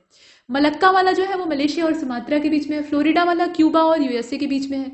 जबकि डेविस जलडमरू मध्य जो है वो ग्रीनलैंड और कनाडा वाला जो पोर्शन है उसके बीच में है। इस प्रकार से इसकी कंडीशन है। इसके बाद अगले वाले को देखिए। एक तरफ कोल फील्ड दिया हुआ है और दूसरी तरफ स्टेट दिया हुआ है। तो कनकपुरा है, चिनाकुली है, बिश्रामपुर है और झारसुगुडा है। अब यहाँ राज्यों के नाम दिए हैं, जैसे कि पश्चिम बंगाल है, उड़ीसा है, झारखंड है और छत्तीसगढ़। बताइए कौन सा कोयला क्षेत्र किस राज्य में स्थित है? और इसके जो विकल्प है उसे भी देख लीजिए। देखिए, इसका बी वाला जो ऑप्शन है उसके अकॉर्डिंग एक बार मिला लेते हैं और देखते हैं कि इसमें से कौन सा सही होता है। तो करणपुरा जो है, यहाँ आप देख रहे हैं, करणपुरा की लोकेशन क्या हो जाएगा? झारखंड हो जाएगा। बिश्रामपुर को आप किससे मिलाएंगे? बिश्रामपुर को आप छत्तीसगढ़ से मिला लीजिए। तो इसमें क्रम से मिलाकर चलते हैं। कनकपुरा को आपने झारखंड से मिलाया, चिनाकुरी को पश्चिम बंगाल से मिला लीजिए, और बिश्रामपुर को आप किससे मिलाएंगे? छत्तीसगढ़ से। झारसुगुडा को मिला लीजिए उड़ीसा से। ये कुछ इसकी लोकेशन हो जाएगी। इसके बाद अगले वाले को देखते हैं, 50वें को। इसमें आपसे स्टेटमेंट देकर पूछा जा रहा है कि सही कौन सा है, आप बताइए। तो खारदुंगला दर्रा ये हिमाचल को तिब्बत से जोड़ता है। शिपकीला जो है ये सिक्किम को ल्हासा से जोड़ता है। जेलेपला दर्रा लेह और सियाचिन ग्लेशियर को जोड़ने का काम करता है। और चांगला जो है वो लद्दाख और तिब्बत को जोड़ता है। तो आप बताइए सही कौन सा है? और इसका हो जाएगा डी वाला। ठीक, चांगला दर्रा ये लद्दाख और तिब्बत को जोड़ता है। ठीक, लद्दाख को तिब्बत से जोड़ता है, आप ऐसे कह सकते हैं। तो यही एकमात्र सही है। शिपकीला ये हिमाचल प्रदेश का दर्रा है, ये तिब्बत से उसे जोड़ने का काम करता है, ये आप जानते ही हैं। जेलेपला ये सिक्किम वाला लोकेशन इसकी है, ल्हासा को जोड़ता है सिक्किम से। इसके अलावा खारदुंगला दर्रा ये लेह और सियाचिन ग्लेशियर को आपस में जोड़ने का काम करता है। ये इसकी कंडीशन हो जाएगी। तो इसका डी वाला सही। इसके बाद 51 को देखते हैं। यहाँ कहा गया कि निम्नलिखित में से किस खनिज के उत्पादन में भारत विश्व में चौथे स्थान पर नहीं है? ये उत्पादन वाला डाटा एक बार देख लीजिएगा, वीडियो चैनल पर उपलब्ध है इसके संबंध में। तो 51वें को अगर आप देखें तो इसमें करेक्ट आंसर क्या होगा? डी वाला हो जाएगा। यही एकमात्र है बॉक्साइट जो कि इसमें से बाहर है। बाकी सभी के मामले में भारत विश्व में चौथे स्थान पर है उत्पादन की कंडीशन में। मतलब गार्नेट, ग्रेफाइट और जिंक में भारत की जो लोकेशन है रैंक वाइज वो कितनी है? 4th है। जबकि बॉक्साइट के मामले में विश्व में 5वें स्थान पर है। बॉक्साइट के मामले में 5th पोजीशन। इसके बाद क्वेश्चन नंबर 52 को देखिए। यहाँ कहा जा रहा है कि निम्नलिखित में से किस फसल के उत्पादन में भारत का विश्व में दूसरा स्थान नहीं है? मतलब भारत विश्व में दूसरे स्थान पर नहीं है। तो नारियल, लहसुन, मूंगफली और प्याज दिया हुआ है, आप बताइए। और इसका जो राइट आंसर है वो इसमें से ए हो जाएगा। लहसुन, मूंगफली और प्याज यानी गार्लिक, पीनट और ओनियन जो है इसके मामले में 2nd लार्जेस्ट प्रोड्यूसर है भारत। ठीक है, लेकिन 3rd लार्जेस्ट प्रोड्यूसर है वो किसके मामले में? कोकोनट के मामले में। तो यहाँ तीसरा स्थान उसका है और इसीलिए कोकोनट इससे बाहर हो जाएगा। और इसका जो करेक्ट आंसर है वो इसमें से ए होगा।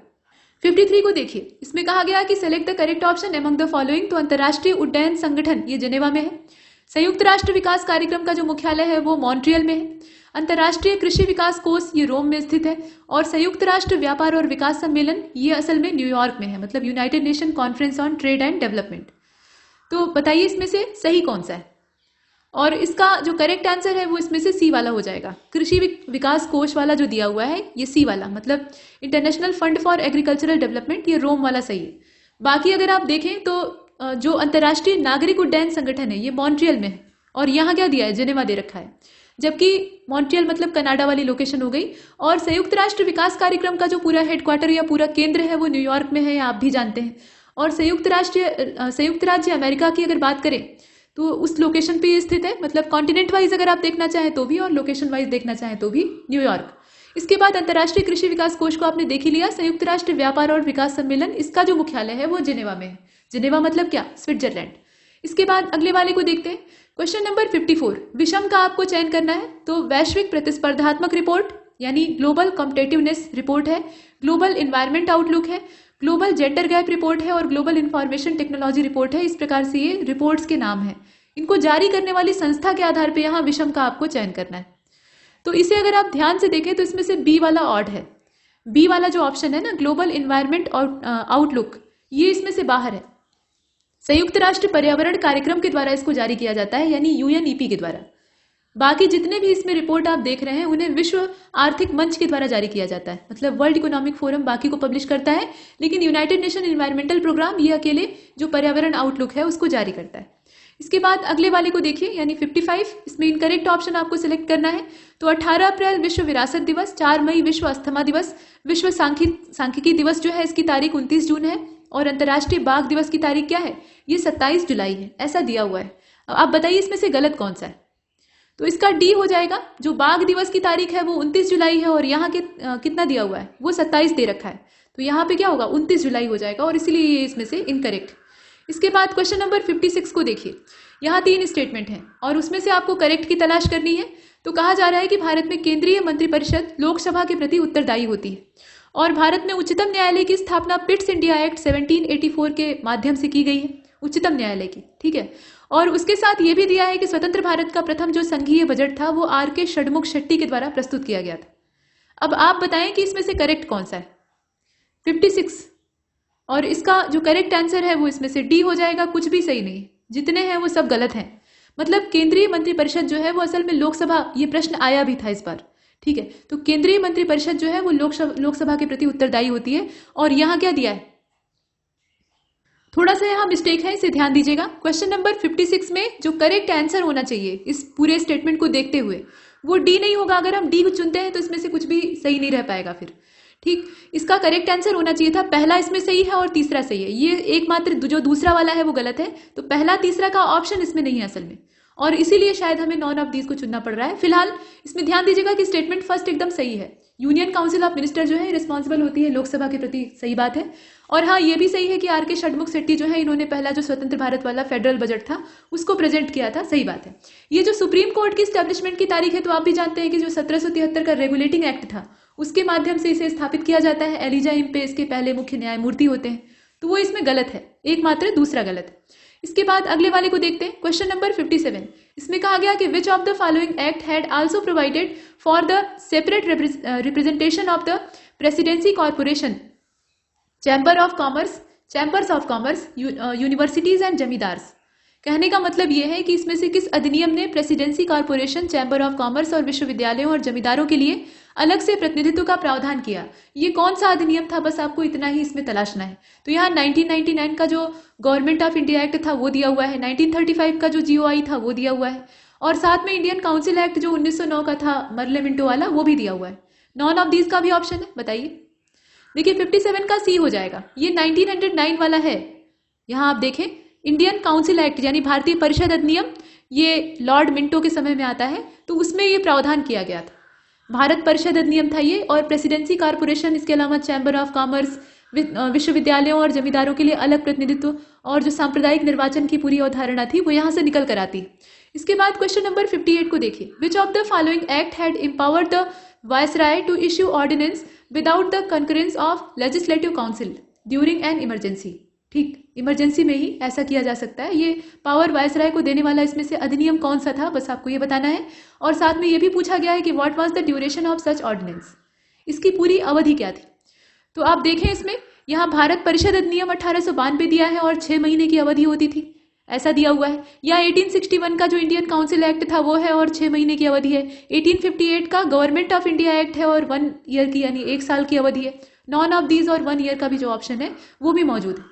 और 58 का बी वाला हो जाएगा, जो भारतीय परिषद अधिनियम था ना 1861 वाला, 1861 वाला, उसी में इसका प्रावधान किया गया था। और कहा गया था कि आपातकाल के दौरान जो वायसराय होगा वो विधान परिषद की सहमति अगर नहीं भी मिलती है तो अध्यादेश जारी कर सकता है और अध्यादेश मात्र 6 महीने के लिए ही वैलिड होगा। इसके बाद क्वेश्चन नंबर 59 को देखिए। Which of the following committee is not the minor committee of the constituent assembly, इसमें से कौन सी लघु समिति नहीं है। तो यहां आप देखें, वित्त एवं कर्मचारी समिति डॉक्टर राजेंद्र प्रसाद, कार्य संचालन समिति डॉक्टर के.एम. मुंशी, साथ में उसके अध्यक्षों के नाम भी दे रखे हैं। प्रेस दीर्घा समिति उषा नाथ सेन और प्रक्रिया नियम समिति राजेंद्र प्रसाद। आप बताइए। और 59 का जो राइट आंसर है वो इसमें डी हो जाएगा। ठीक, डी वाला जो है इसमें, यहां आप देखिए रूल ऑफ प्रोसीडर कमेटी, ये वाली जो है ये लघु समिति नहीं है, बाकी जितने हैं वो सभी लघु समिति में आते हैं। वित्त और कर्मचारी समिति डॉक्टर राजेंद्र प्रसाद, कार्य संचालन वाला के.एम. मुंशी, बाकी सभी जो इसमें नाम दिया है वो तो ठीक है, साथ में वो लघु समितियां हैं, लेकिन ये एकमात्र उससे बाहर है। तो डी को हमने चुना। और इसके बाद जो 60वां प्रश्न है उसको देखते हैं। गलत का चयन आपको करना है। 3 स्टेटमेंट दिया हुआ है। तो कहा जा रहा है कि कांग्रेस की विशेषज्ञ समिति का गठन 22 जुलाई 1946 को किया गया था। क्या ये सही है, आपको देखना है। साथ में कांग्रेस की जो विशेषज्ञ समिति थी उसमें मात्र 8 सदस्य थे और प्रारूप समिति में 7 सदस्य थे। तो आप बताइए कि तीनों में से गलत कौन सा है। और ये जो 60वां है इसका राइट आंसर हो जाएगा ए वाला। ए का मतलब यह है कि केवल पहला वाला इसमें गलत है। कांग्रेस की विशेषज्ञ समिति का गठन होता है 8 जुलाई को, 8 जुलाई 1946। डेट जो सन वाइज डेट है वो वही रहेगी, लेकिन यहाँ तारीख गड़बड़। बाकी जितना है वो सही है। प्रारूप समिति में 7 सदस्य थे, सही बात है, और 8 सदस्य इस समिति में थे, वो भी ठीक है। तो इसका जो ओनली फर्स्ट वाला ऑप्शन है उसको चुनेंगे। इसके बाद 61 को देखते हैं। लिस्ट 1 को लिस्ट 2 से आपको मिलान करना है। तो यहाँ पार्ट 4 है, पार्ट 8 है, पार्ट 12 है, इसके अलावा पार्ट 16 है, इस प्रकार से दिया हुआ है। तो ये भाग दे रखे हैं और इसमें किस चीज का प्रावधान है वो साथ में दिया हुआ है। तो special provision related to certain classes, directive principle of state policy, finance, property, contract and suits, इसके अलावा यूनियन टेरिटरी का भी दिया हुआ है। मिलान करके देखिए कौन सा किस भाग में मौजूद है। और इसका जो करेक्ट आंसर है वो इसमें सी हो जाएगा। सी के हिसाब से इसको मिला लीजिए। देखिए अगर इसे मिलाएंगे तो भाग जो 4 है, यहां आप देख रहे हैं भाग 4, इसमें किस चीज का प्रावधान है, डीपीएसपी है, directive principle of state policy. इसके बाद भाग 8 में संघ राज्य क्षेत्रों का प्रावधान है। वित्त संपत्ति और संविदाएं वाला जो पूरा मामला है उसको अगर हम देखें तो ये भाग 12 में है। और भाग 16 में अगर देखा जाए तो कुछ वर्गों के संबंध में जो विशेष स्पेशल प्रोविजन है वो हमें दिखाई देते हैं। इसके बाद अगले वाले को देखिए, यानी प्रश्न संख्या 62। इसमें लिस्ट 1 का लिस्ट 2 से आपको मिलान करना था। तो अनुच्छेद 16 है, अनुच्छेद 21 है, अनुच्छेद 40 है और 44 है। प्राण और दैहिक स्वतंत्रता का संरक्षण यानी protection of life and personal liberty. इसके अलावा uniform civil code for citizen है, यानी नागरिकों के लिए समान नागरिक संहिता। Equality of opportunity in matter of public employment, यानी रोजगार के लिए समान अवसर वाला जो प्रावधान है वो वाला। और ऑर्गेनाइजेशन ऑफ विलेज पंचायत, ये सब दिया हुआ है। तो आप बताइए कौन सा किससे मिलेगा। और इसे अगर आप ध्यान से देखें तो इसका बी हो जाएगा। बी के हिसाब से इसको मिला लेंगे। कैसे?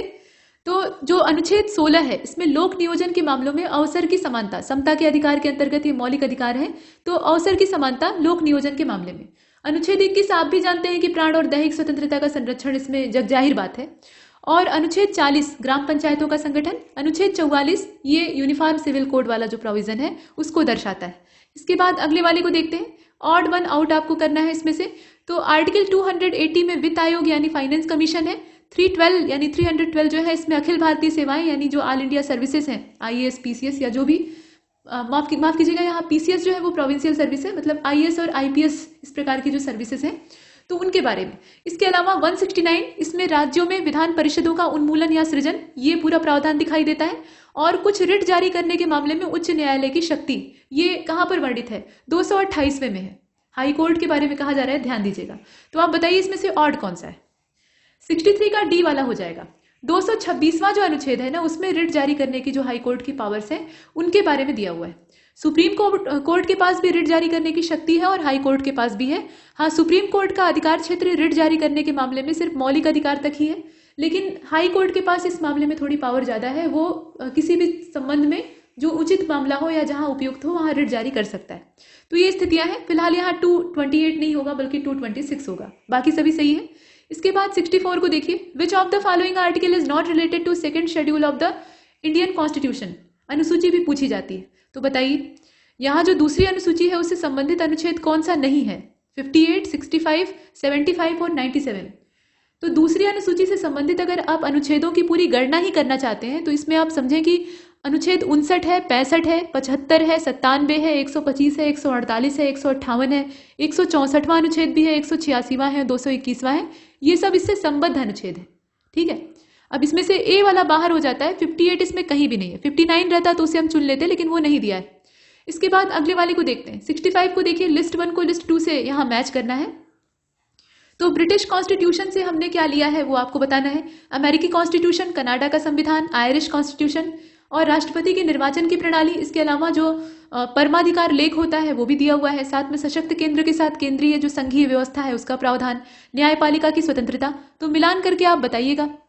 देखिए, ब्रिटिश संविधान से हमने परमाधिकार लेख की जो प्रेरणा है वो ली है। अमेरिकी संविधान जो है वहां से न्यायपालिका की आजादी का जो प्रावधान है उसको ले रखा है। कैनेडियन जो कॉन्स्टिट्यूशन है वहां से हमने सशक्त केंद्र की जो व्यवस्था है उसको सीखा है। और राष्ट्रपति की निर्वाचन पद्धति यानी इलेक्शन ऑफ प्रेसिडेंट, ये हमने आयरलैंड के संविधान से बोरो किया है। तो इस प्रकार से हमारा जो करेक्ट इसमें मैच होगा वो सी वाला हो जाएगा, दूसरा, चौथा, तीसरा, पहला। आगे बढ़ते हैं।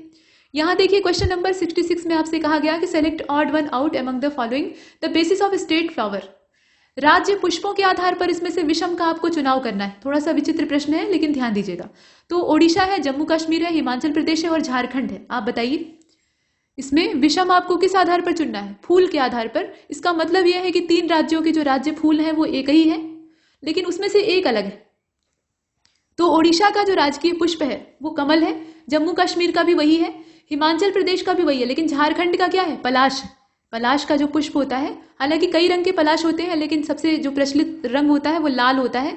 और जब ये खिलता है तो ऐसा लगता है कि जंगल में आग लग गई, मतलब इतना लाल लाल दिखाई देता है। तो झारखंड का जो राजकीय पुष्प है वो पलाश हो जाएगा। इसके बाद अगले वाले को देखते हैं। क्वेश्चन नंबर 67 को देखिए। इसमें कहा गया कि निम्नलिखित में से किस मामले में उच्चतम न्यायालय ने यह व्यवस्था की थी कि नीति निर्देशक सिद्धांत मूल अधिकारों के बीच किसी तरह के टकराव में अगर देखे जाते हैं तो उसमें से मूल अधिकार ज्यादा प्रभावी होंगे। आपको ये बताना है। तो ये कौन सा मामला था? कहने का मतलब ये है ना कि उच्चतम न्यायालय ने यह व्यवस्था की थी कि जो निदेशक सिद्धांत है और मूल अधिकार है उसके बीच में अगर टकराव होता है तो उसमें से वरीयता किसको दी जाएगी? मूल अधिकार को। अब आप देखिए, इसमें गोलकनाथ मामला था या फिर चंपाकम दोराइजन मामला था, केशवानंद भारती का मामला था, या इसमें से कोई नहीं था।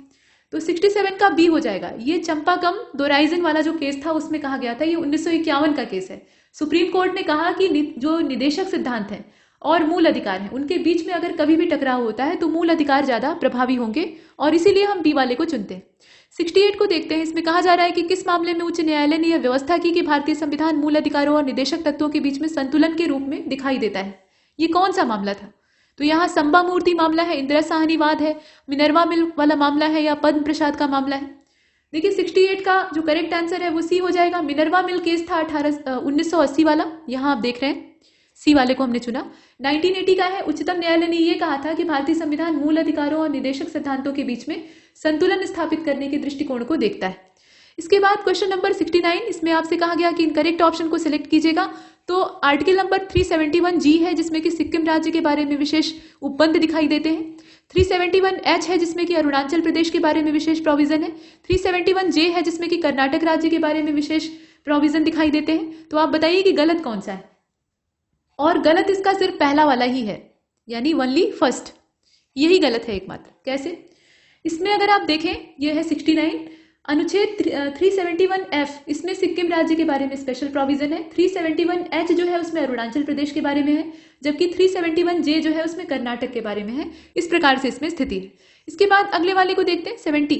इनकरेक्ट ऑप्शन आपको सिलेक्ट करना है। तो यहाँ जो 56वां संविधान संशोधन हुआ था जो कि 1987 का है, उसमें गोवा विधानसभा के सदस्यों की संख्या न्यूनतम 30 निश्चित की गई थी।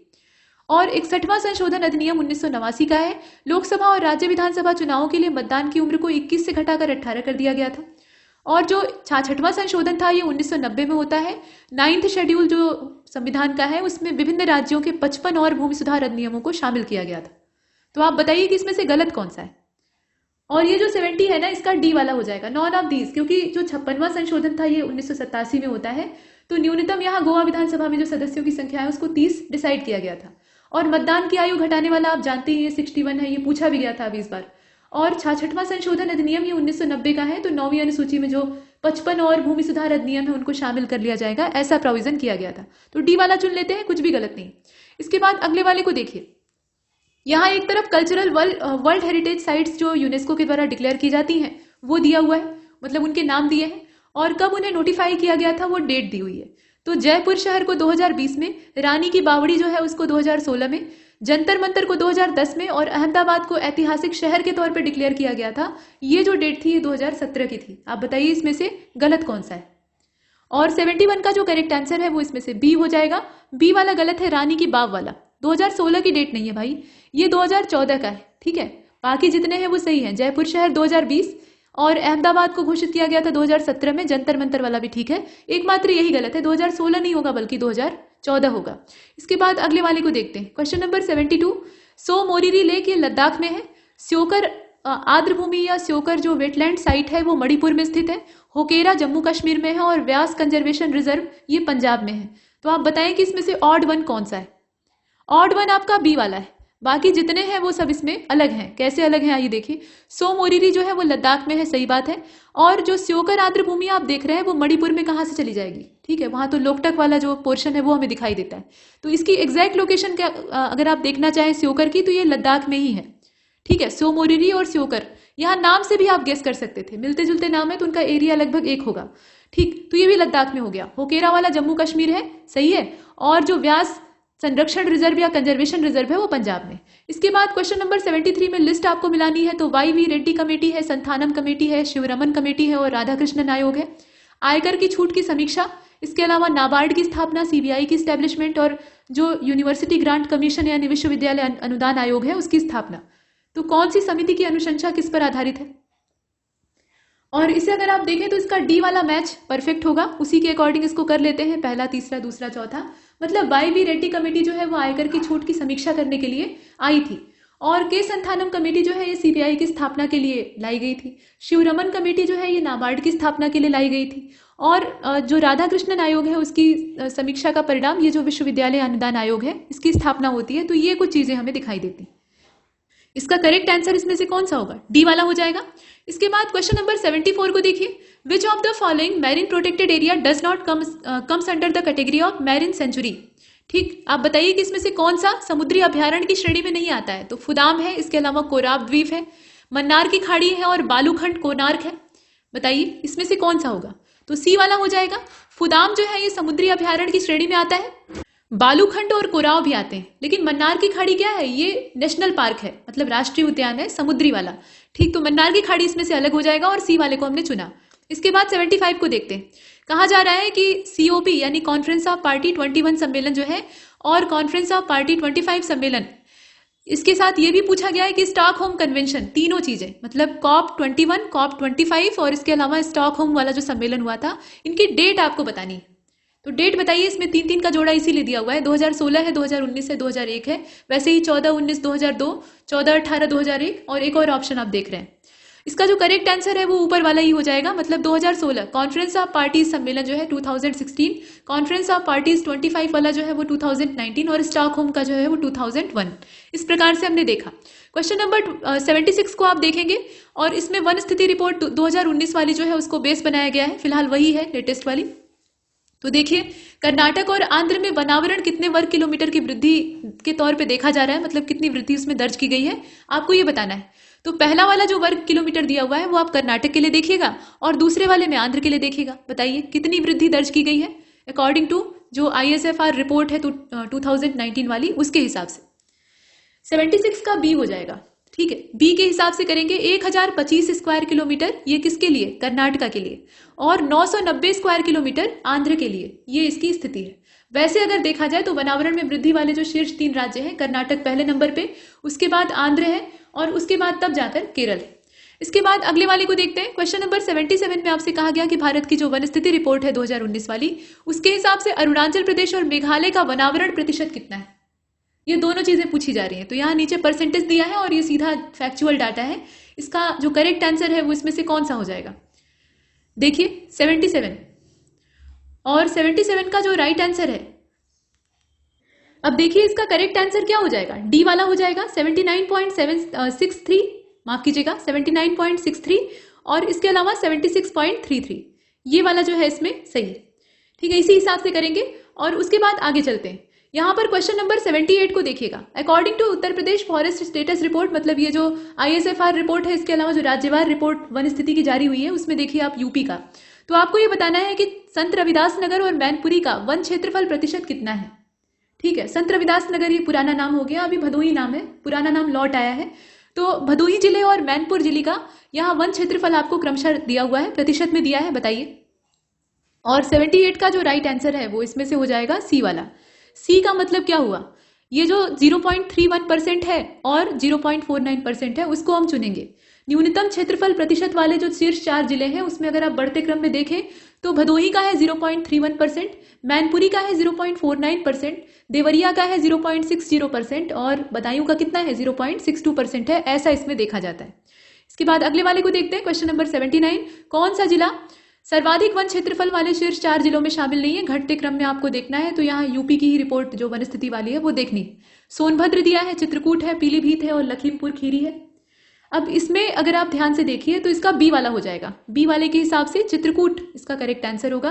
कहने का मतलब ये है, यहाँ देखें आप, जो सबसे ज्यादा वन क्षेत्रफल वाले 5 जिले हैं उसमें सोनभद्र का पहला नंबर है। घटते क्रम में हम देखेंगे यानी सबसे बड़ा वाला पहले रहेगा, तो सोनभद्र का सबसे पहला नंबर है। उसके बाद लखीमपुर खीरी दूसरे नंबर पे है, मिर्जापुर तीसरे नंबर पे है, पीलीभीत चौथे नंबर पर है और चित्रकूट इसमें 5वें नंबर पे है। ठीक है, चौथे 4 पोजीशन में उसका जो स्थान है वो नहीं है। इसके बाद क्वेश्चन नंबर 80 को देखिए। According to UP Forest Status Report 2019, how many square kilometer increase has been registered in very dense forest and medium dense forest as compared to year 2017? 2 साल के अंतर पे रिपोर्ट जारी होती है, तो 2017, 2019, अभी 2021 की आनी बाकी है, तो तब तक यही हम लोग देखेंगे। आप ये बताइए कि कितनी वृद्धि दर्ज की गई है जो वेरी डेंस फॉरेस्ट है और मीडियम वाला, दोनों में आपको बताना है। तो इसका जो आंकड़ा है उसमें कोई भी उत्तर ऐसा नहीं है जिसे कि आप चुन सकें, इसलिए नो आंसर इज करेक्ट। असल में क्या है, जो अति सघन वन है यानी वेरी डेंस फॉरेस्ट है उसमें 0 वर्ग किलोमीटर की वृद्धि दर्ज की गई है, बल्कि कमी ही आई है, बढ़ोतरी कहाँ हुई है। और जो मध्यम स्तर के सघन वन है उसमें करीब 11 वर्ग किलोमीटर की जो वृद्धि है वो दर्ज की गई। तो कोई भी इसमें ऐसा नहीं है जिसे कि हम चुन सके। इसके बाद अगले वाले को देखते हैं। क्वेश्चन नंबर 81 में यहाँ आप देखें, 80 को हमने देखा, 81 को देखिए। Which one of the following department has given the highest amount of union budget 2021-22? ये मतलब किस विभाग को केंद्रीय बजट में सबसे ज्यादा धनराशि का आवंटन किया गया है? ट्रांसपोर्ट को, साइंटिफिक डिपार्टमेंट को, टैक्स एडमिनिस्ट्रेशन को या अर्बन जो डेवलपमेंट है उसको?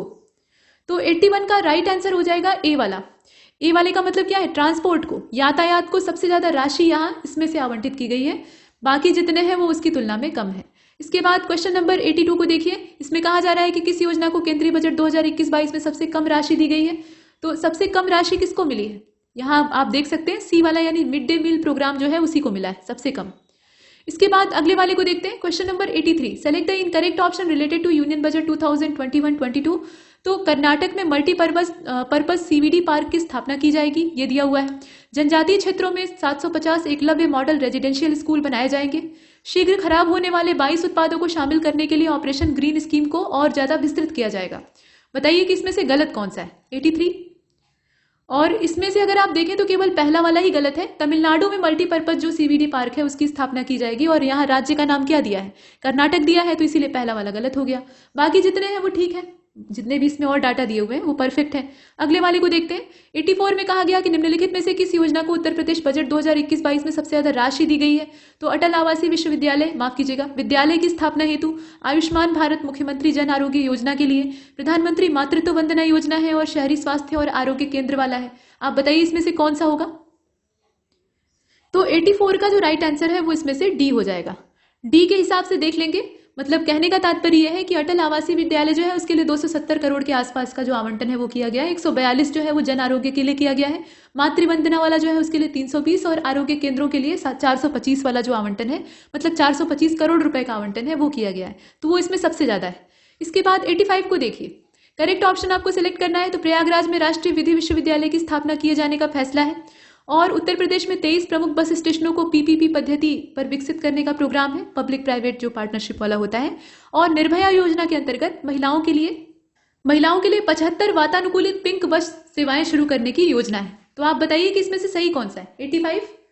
देखिए, इसका पहला और दूसरा तो ठीक है, पहला सही है, दूसरा सही है और इसीलिए हम इसका बी चुनते हैं। लेकिन तीसरे वाले में समस्या है। यहां अगर आप देखें इसे, तो निर्भया योजना के अंतर्गत करीब 50 जो वातानुकूलित पिंक बस सेवाएं हैं उनको शुरू करने की योजना है और यहां कितना दिया है? 75 दे रखा है, तो वो डाटा ही गलत है। इसके बाद आगे बढ़ते हैं, अगले वाले को देखिए। यहां कहा जा रहा है कि select the correct option related to top 3 state in term of highest poverty rate. Economic survey जो है उसको बेस बनाइएगा और बताइए। तो छत्तीसगढ़, झारखंड और दादरा नगर हवेली है। इसके अलावा झारखंड, छत्तीसगढ़ और दादरा नगर हवेली है। इसी प्रकार से 2 ऑप्शन और है, इसमें आपको सिलेक्ट करना है। तो देखिए 86 का जो करेक्ट इसमें सिलेक्शन होगा वो सी वाला हो जाएगा। मतलब सबसे ज्यादा गरीबी दर के मामले में अगर देखा जाए तो सी को हमने चुना है। मतलब शीर्ष 3 राज्यों को हम देख रहे हैं, छत्तीसगढ़ है, उसके बाद दादरा नगर हवेली है, फिर झारखंड है। ये क्रम है इसका। नेक्स्ट क्वेश्चन नंबर 87 में आपसे इनकरेक्ट चूज करने के लिए कहा जा रहा है अकॉर्डिंग टू इकोनॉमिक सर्वे 2020-21। तो पहला वाला स्टेटमेंट आपसे कहता है कि state of Gujarat has the highest per capita income in India और India rank first in world in term of receiving the most remittance. तो आप बताइए कि इसमें से गलत कौन सा है? तो क्वेश्चन नंबर 87 का जो पहला वाला है वही गलत है। सबसे ज्यादा प्रति व्यक्ति आय कहाँ पे है? गोवा राज्य में है और यहाँ दिया है गुजरात। तो राज्य का नाम ही गलत दिया है, बाकी जो दूसरा वाला है वो तो सही है। ठीक, लेकिन हमें गलत चाहिए था तो हमने पहले को चुना है। इसके बाद 88 को देखिए, इनकरेक्ट ऑप्शन के बाद अब करेक्ट चूज करने की बारी आ गई है। तो इसमें से सही की तलाश कीजिएगा अकॉर्डिंग टू इकोनॉमिक सर्वे। सकल घरेलू उत्पाद में सर्वाधिक योगदान करने वाले जो सेक्टर्स हैं उसमें एग्रीकल्चर, उसके बाद फिर इंडस्ट्री और लास्ट में सर्विस का रोल आता है। ठीक, इस प्रकार से दिया है।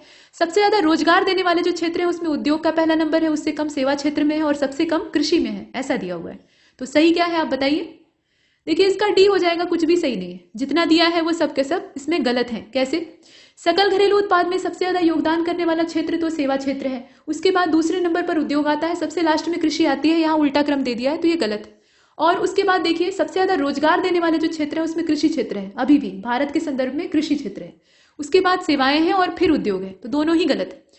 इसके बाद क्वेश्चन नंबर 89 को देखिए, select the correct option related to order of the top 3 state in term of state GDP. अब यहाँ इकोनॉमिक सर्वे का आधार बना के आपको बताना है। तो उत्तर प्रदेश, तमिलनाडु, माफ कीजिएगा, उत्तर प्रदेश, महाराष्ट्र, तमिलनाडु दिया है, महाराष्ट्र, तमिलनाडु और यूपी दिया है, उत्तर प्रदेश, तमिलनाडु और महाराष्ट्र दिया है। इसी प्रकार से एक ऑप्शन और दिया है, इसमें से आप जो क्रम है उसे चुनिएगा।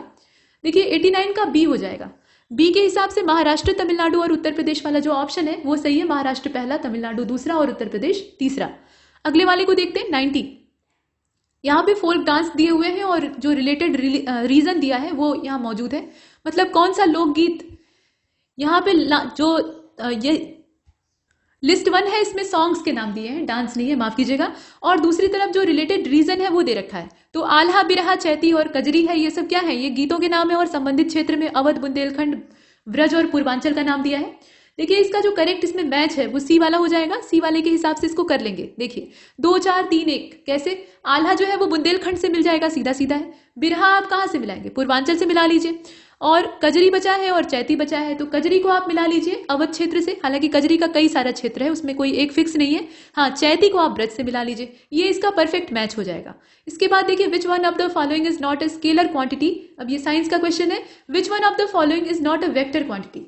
ठीक है, दिशा की आवश्यकता है या नहीं है आपको मालूम होना चाहिए। तो स्केलर में क्या होता है? सिर्फ डायरेक्शन, माफ कीजिएगा, यहाँ सिर्फ मैग्नीट्यूड चाहिए होता है, डायरेक्शन की आवश्यकता नहीं होती है। वेक्टर क्वांटिटी जो होती है उसमें डायरेक्शन और मैग्नीट्यूड दोनों चाहिए होता है। तो आप बताइए, इसमें डिस्टेंस दिया है और इलेक्ट्रिक फील्ड है, स्पीड दिया है और मैग्नेटिक फील्ड है, डिस्प्लेसमेंट और इलेक्ट्रिक करंट है, लेंथ और इलेक्ट्रिक इंटेंसिटी है। 91 का सी हो जाएगा। ठीक है, सी वाले को चुन लेते हैं। डिस्प्लेसमेंट एक सदिश राशि है, यहां पर पूछा है ना कि अदिश राशि कौन सी नहीं है, तो डिस्प्लेसमेंट यानी विस्थापन को दिशा चाहिए होती है, ये अदिश नहीं है। और इलेक्ट्रिक करंट जो है वो एक सदिश राशि नहीं है, इस प्रकार से इसमें हम देखते हैं। मतलब कुल मिलाकर जो स्केलर क्वांटिटी है उसमें आप दूरी को देखते हैं, यानी डिस्टेंस है, स्पीड है, पावर है, एनर्जी है, लेंथ भी है। इसके अलावा area, volume, mass, density, temperature, work, current, pressure, ये सब आता है। वेक्टर क्वांटिटी में displacement, velocity, force, momentum, acceleration, weight. इसके अलावा इलेक्ट्रिक फील्ड है, मैग्नेटिक फील्ड है, इलेक्ट्रिक इंटेंसिटी है, इलेक्ट्रिक करंट डेंसिटी है, ये सब आते हैं। तो ये कुछ क्रम है। इसके बाद 92 को देखते हैं। अंडर विच साइंस पूछा ये जा रहा है कि under which science is friction and lubricants studied. मतलब ये जो फ्रिक्शन और लुब्रिकेंट्स होते हैं इनके बारे में हम कौन से विज्ञान में पढ़ते हैं। और साथ में ये भी पूछा गया कि on what principle does computer and digital logic work. तो आप दोनों चीजें बताइए। अब यहाँ पे ट्राइबोलॉजी और साथ में इलेक्ट्रिक सर्किट दिया हुआ है, हॉरोलॉजी है और साथ में इलेक्ट्रोमैग्नेटिक इंडक्शन है, ट्राइबोलॉजी है और इलेक्ट्रोमैग्नेटिक इंडक्शन है, हॉरोलॉजी है और इलेक्ट्रिक सर्किट है। तो 92 का जो राइट आंसर है वो इसमें से ए वाला हो जाएगा, यानी ट्राइबोलॉजी और वैद्युत परिपथ। ठीक है, ट्राइबोलॉजी और वैद्युत परिपथ वाला जो ऑप्शन है वो सही है। इसके बाद 93 को देखिए। Choose the correct option from the following. यहाँ पे एक ऑन्स में दिया हुआ है कि 28.25 ग्राम होते हैं। ठीक है, उसके बाद दिया है कि एक पौंड में 16 ऑन्स होते हैं, एक कैरेट में 250.4 मिलीग्राम होते हैं और 1 किलोग्राम में 2.2 पौंड होते हैं। तो आप बताइए कि सही कौन सा है। अब इसमें अगर आप देखें तो इसका करेक्ट आंसर बी हो जाएगा। ठीक है, एक पाउंड में 16 ऑन्स वाला जो दिया है वो परफेक्ट है। एक ऑन्स में कितना होता है, एक ऑन्स में अगर देखा जाए तो 28.35 ग्राम होते हैं और यहाँ कितना दिया है, 2.5 दिया है, तो वो गलत हो गया। एक कैरेट में 205.3 मिलीग्राम होते हैं, यहाँ पे गलत दिया हुआ है। और साथ में 1 किलोग्राम में जो पौंड वाला आंकड़ा है उसमें भी 2.205 होता है, यहाँ 2.225 दिया है, तो वो भी गलत है। सही कौन सा है, सिर्फ बी वाला। इसके बाद इसमें से जो 94 वाला है उसको देख लेते हैं। 94 यहाँ कहा गया कि ताप युग्म तापमापी यानी थर्मोकपल जो थर्मामीटर होता है ये स्टीफन के नियम पर काम करता है। प्लैटिनम प्रतिरोध तापमापी ये काम करता है रेजिस्टेंट टेम्परेचर कॉफिशिएंट पर। और टोटल रेडिएशन पायरोमीटर जो होता है ये असल में सीबैक इफेक्ट पे काम करता है।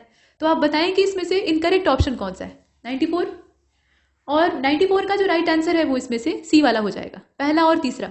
ये भी गलत है और ये भी गलत है, सिर्फ जो दूसरा है वो सही है। ताप युग्म तापमापी ये सीबेक प्रभाव पर आधारित है और स्टीफन के नियम पर काम करता है total radiation pyrometer. Question number 95 को देखिएगा। Select the correct option related two important discoveries. तो यहाँ इलेक्ट्रोमैग्नेटिक वेव्स मैक्सवेल के द्वारा, विद्युत अपघटन का नियम यानी थ्योरी ऑफ इलेक्ट्रोलिसिस ये माइकल फैराडे के द्वारा, और मैग्नेटिक इफेक्ट ऑफ इलेक्ट्रिसिटी ये ऑस्ट्रेड के द्वारा। तो आप बताइए कि ये जो खोजें दी है इसमें से सही कौन सा है। अब 95 का भी बी ही होगा। ठीक, बी वाले को चुन लेते हैं। इसमें जो दूसरा और तीसरा है ये इससे बाहर है। बाहर है मतलब क्या है, ये सही है, माइकल फैराडे के द्वारा विद्युत अपघटन का नियम, और ये जो चुंबकीय प्रभाव है ऑस्टेड। लेकिन विद्युत चुंबकीय तरंगों की अगर बात की जाए तो ये हर्ट्ज के द्वारा खोजी गई थी और यहाँ दिया है मैक्सवेल, तो इसलिए ऊपर वाला गलत है। इसके बाद 96 को देखिए। करेक्ट ऑप्शन आपको सिलेक्ट करना है। तो आयनिक सॉलिड्स जो होते हैं उसमें सोडियम हाइड्रोक्साइड और सोडियम क्लोराइड का नाम आता है। एटॉमिक सॉलिड में सल्फर और फास्फोरस है। मॉलिकुलर सॉलिड में ग्रेफाइट और सिलिका है। तो आप बताइए कि इसमें से सही कौन सा है। 96 ए वाला सही है, सिर्फ पहला, वनली फर्स्ट। परमाणविक ठोस को अगर आप देखें तो उसमें ग्रेफाइट और सिलिका आएंगे, और आणविक ठोस में आएंगे कौन से, गंधक और फास्फोरस। इसके बाद 97 को देखते हैं। Select the correct option. यहाँ टार्टरिक एसिड दिया है जो कि बेकिंग पाउडर बनाने में यूज होता है, ऐसा दिया हुआ है। और इसके साथ एसिटिक अम्ल जो होता है ये जो कोल्ड ड्रिंक होते हैं उसमें इस्तेमाल होता है। नाइट्रिक एसिड का इस्तेमाल बम बनाने में किया जाता है। तो आप बताएं कि सही कौन सा है। अब इसमें सिर्फ जो पहला और तीसरा है वो सही, टार्टरिक एसिड और नाइट्रिक एसिड वाला परफेक्ट है। कार्बोनिक एसिड का इस्तेमाल होता है जो सॉफ्ट ड्रिंक या कोल्ड ड्रिंक होते हैं उसको बनाने के लिए। यहाँ एसिटिक एसिड वाला ऑप्शन सही नहीं है, तो पहला तीसरा इसका हो जाएगा। 98 को देखिए। Match list 1 to list 2। Sodium hydroxide है, कैल्शियम हाइड्रोक्साइड पाउडर है, मैग्नीशियम हाइड्रोक्साइड सोप है और पोटेशियम हाइड्रोक्साइड है। अब यहाँ देखिए चीनी उद्योग दिया है, ब्लीचिंग पाउडर का जो फॉर्मेशन होता है वो है, मुलायम साबुन का निर्माण है, दवा निर्माण है। मिलान करके बताइएगा। देखिए इसका जो सही मिलान है ना वो ए वाला हो जाएगा। ए वाले के हिसाब से इसको कर लेंगे, चौथा, दूसरा, पहला, तीसरा। सोडियम हाइड्रोक्साइड दवा बनाने में यूज होता है। कैल्शियम हाइड्रोक्साइड का प्रयोग किसमें होता है, ब्लीचिंग पाउडर बनाने में। मैग्नीशियम हाइड्रोक्साइड का इस्तेमाल होता है चीनी निर्माण में। और पोटेशियम हाइड्रोक्साइड का निर्माण होता है, माफ कीजिएगा, पोटेशियम हाइड्रोक्साइड का इस्तेमाल होता है मुलायम साबुन को बनाने में। इस प्रकार से इसकी स्थिति है। आगे बढ़ते हैं। प्रश्न संख्या 99 को देखिए। जीवाश्म ईंधन इसमें से कौन सा नहीं है वो आपको बताना है, और साथ में ये भी बताना है कि कौन सा मैन मेड फ्यूल नहीं है। दोनों चीजें देखनी है। तो यहाँ बेंजीन और वाटर गैस है, इसके अलावा पेट्रोलियम और कोल गैस है, कैरोसिन और प्रोड्यूसर गैस है, इसके अलावा ऑयल गैस और बायोगैस है, ऐसे दिया हुआ है। देखिए 99 का जो राइट आंसर है वो इसमें से डी हो जाएगा। ऑयल गैस और बायोगैस वाला जो ऑप्शन है वो इसमें परफेक्ट है। 100 नंबर के क्वेश्चन को देखते हैं। मेटल दिया है और ओर दिया है, पोटेशियम, मैग्नीशियम, सिल्वर और यूरेनियम, डोलोमाइट, कार्नेलाइट, क्रायोलाइट और केराजीलाइट दिया हुआ है। आप बताइए इसमें से। तो देखिए इसका मिलान अगर कीजिएगा तो इसमें जो करेक्ट मैच है, धातु और अयस्क मिलाना है आपको, बी वाला हो जाएगा। बी वाले के हिसाब से करेंगे, मतलब पोटेशियम का हो जाएगा क्रायोलाइट, तीसरे से मिला लीजिए। मैग्नीशियम का हो जाएगा डोलोमाइट, ऊपर वाले से मिला लीजिए। सिल्वर को आप किससे मिलाएंगे? केराजीलाइट से मिला लीजिए। और यूरेनियम को कार्नेलाइट से। इसके बाद नेक्स्ट 101 को देखिए, लिस्ट मिलानी है यहाँ पे। तो अलसी का तेल है, करंडी का तेल है, इसके अलावा सोयाबीन और अखरोट का भी तेल है। अब इनका जो कुल है यानी फैमिली है वो बतानी है। तो जुगलडेसी कुल है, लाइनेसी कुल है, फेबेसी है और एस्टरेसी है। मिलान कर लीजिए इसमें कौन सा किससे मिलेगा। तो इसका सी वाला मिलान परफेक्ट होगा, यानी इसका जो सी वाला ऑप्शन है, दूसरा, चौथा, तीसरा, पहला, उसी के हिसाब से मिला लेंगे। कैसे? देखिए अलसी का तेल जो है उसका संबंध लाइनेसी से हो जाएगा, करंडी का तेल जो है उसका एस्टरेसी से हो जाएगा। ये असल में करंडी नहीं बल्कि अरंड का तेल है, मतलब इसे रेड़ का तेल भी कहा जाता है, तो एस्टरेसी कुल। उसके अलावा अगर आप देखें तो सोयाबीन का तेल है फेबेसी कुल से, और अखरोट का तेल किससे? जुगलडेसी कुल से होगा। तो इसका सी वाला परफेक्ट है। इसके बाद अगले वाले को देखते हैं। 102 में कहा गया कि कौन सा ऐसा एनिमल है, मतलब जंतु है या कौन से जंतु हैं जिनमें कि लाल रक्त कणिकाएं नहीं पाई जाती हैं, और पोषण के अलग अलग पहलुओं का अध्ययन जब हम करते हैं तो उस विद्या को क्या कहते हैं। तो यहाँ आप ऑप्शन देख रहे हैं, एनाइमा दिया है और फ्रेनोलॉजी दिया है। एनाइमा दिया है, एनेइमा और इनेइमा दोनों अलग अलग चीजें हैं, ध्यान दीजिएगा, दोनों की स्पेलिंग में फर्क है। और ट्रोफोलॉजी दिया है। ऐसे ही दो ऑप्शन और हैं। तो इसका जो करेक्ट आंसर है वो इसमें सी वाला हो जाएगा। ये एनेइमा और ट्रोफोलॉजी वाला जो विकल्प है वो परफेक्ट है, ठीक, सी वाले को चुनते हैं। 103 को देखिए, select the odd one out. अब यहाँ देखिए सेही दिया है, इसके अलावा डाल्फिन दिया है, छछूंदर दिया है और कंगारू दिया है। अब इसमें से आप बताइए कि स्तनी वर्ग के जो प्राणी है विषम कौन सा है। तो कंगारू जो है वो मेटाथीरिया ग्रुप से संबंध रखता है, बाकी जो है वो यूथेरिया है, ठीक, जैसे कि छछूंदर सेही या साही इसको कहा जाता है, और डाल्फिन। तो इसमें से बाहर कौन होगा? कंगारू। इसके बाद 104 को देखिए, ऑड वन आउट आपको करना है विटामिन के संदर्भ में। तो नियासिन, थायमिन, राइबोफ्लेविन और रेटिनॉल। इसमें से बाकी तीन जो है वो विटामिन बी की फैमिली के हैं, एक बाहर है। कौन सा बाहर है आप बताइए। तो देखिए इसका डी हो जाएगा, ठीक है, डी वाला इससे बाहर है। जो रेटिनॉल है, रेटिनॉल किसको कहा जाता है? विटामिन ए को कहा जाता है। बाकी सभी जो है वो विटामिन बी के हैं, B1 को थायमिन, B2 को राइबोफ्लेविन और B3 को नियासिन। इसके बाद 105 को देखिए, यहां कहा जा रहा है कि इंडिया एंड एंशियंट, यहां ध्यान से देखिएगा, India and Asian geopolitics the past present नाम की जो पुस्तक है उसको किसने लिखा है, और हाल ही में किस राज्य में मिशन ऑक्सीजन सेल्फ रिलायंस सेवा को शुरू किया गया है। ये दो चीजें हैं, बताइए। तो 105 का जो राइट आंसर है वो ए हो जाएगा। शिवशंकर मेनन के द्वारा इस किताब को लिखा गया है, और ये जो सेल्फ रिलायंस योजना है ये असल में राज्यवार अगर देखा जाए तो महाराष्ट्र से शुरू की गई, ठीक। इसके बाद आगे चलते हैं, राज्य सरकार की अपनी योजना है। 106 में कहा गया कि मोनाको ग्रांड प्रिक्स 2021 को किसने जीता है, और गिफ्ट वैकल्पिक निवेश कोष को भारत का पहला विदेशी पोर्टफोलियो निवेशक लाइसेंस जारी किस बैंक के द्वारा किया गया है वो आपको बताना है। दो चीजें, और इसका जो करेक्ट आंसर है वो इसमें से बी वाला हो जाएगा। रेड बुल के जो मैक्स वेस्टरस्पेन है उन्होंने पहली बार मोनाको ग्रांड प्रिक्स को जीता है, और लुइस हैमिल्टन से फार्मूला 1 चैंपियनशिप की जो बढ़त है उसको हासिल किया है, ठीक। और कोटक महिंद्रा बैंक जो है उसने ये जो 2 बीकन ग्लोबल वाला है, मतलब गिफ्ट वाला IFSC, इसमें पहला पोर्टफोलियो निवेश लाइसेंस जो है उसके लिए जारी किया है। तो इसका करेक्ट आंसर इसमें से कौन सा हो जाएगा? बी वाला हो जाएगा, ठीक। इसके बाद 107 को देखते हैं। कहा जा रहा है कि किसे रिजर्व बैंक इनोवेशन हब का मुख्य कार्यकारी अधिकारी नियुक्त किया गया है, और हाल ही में जारी ब्लूमबर्ग बिलियनियर इंडेक्स के हिसाब से झोंग शर्शन को पछाड़ते हुए गौतम अडानी, ठीक है, इन्हें पछाड़ते हुए यानी पीछे छोड़ते हुए गौतम अडानी दूसरे सबसे बड़े अमीर एशियाई बन गए हैं। तो ये किस देश से संबंधित है, मतलब जो झोंग शर्शन है जिन्हें कि हरा दिया गया वो किस देश से संबंधित है, ये आपको बताना है। तो देखिए 107 का जो करेक्ट आंसर है वो सी हो जाएगा। राजेंद्र बंसल, इनको चुना गया है रिजर्व बैंक का इनोवेशन हब का मुख्य कार्यकारी अधिकारी, और ब्लूमबर्ग बिलियनियर्स वाला जो ऑप्शन है उसमें अगर आप देखें तो करेक्ट आंसर क्या होगा, यहाँ वो देशवार अगर देखा जाए तो ये चीनी है, ठीक है, चीन के रहने वाले। इसके बाद 108 को देखिए, हाल ही में 22 मई 2021 को आयोजित ला लीगा खिताब किसने जीता है ये बताना है, और वैश्विक G20 स्वास्थ्य शिखर सम्मेलन की मेजबानी किसने की है वो भी आपको बताना है।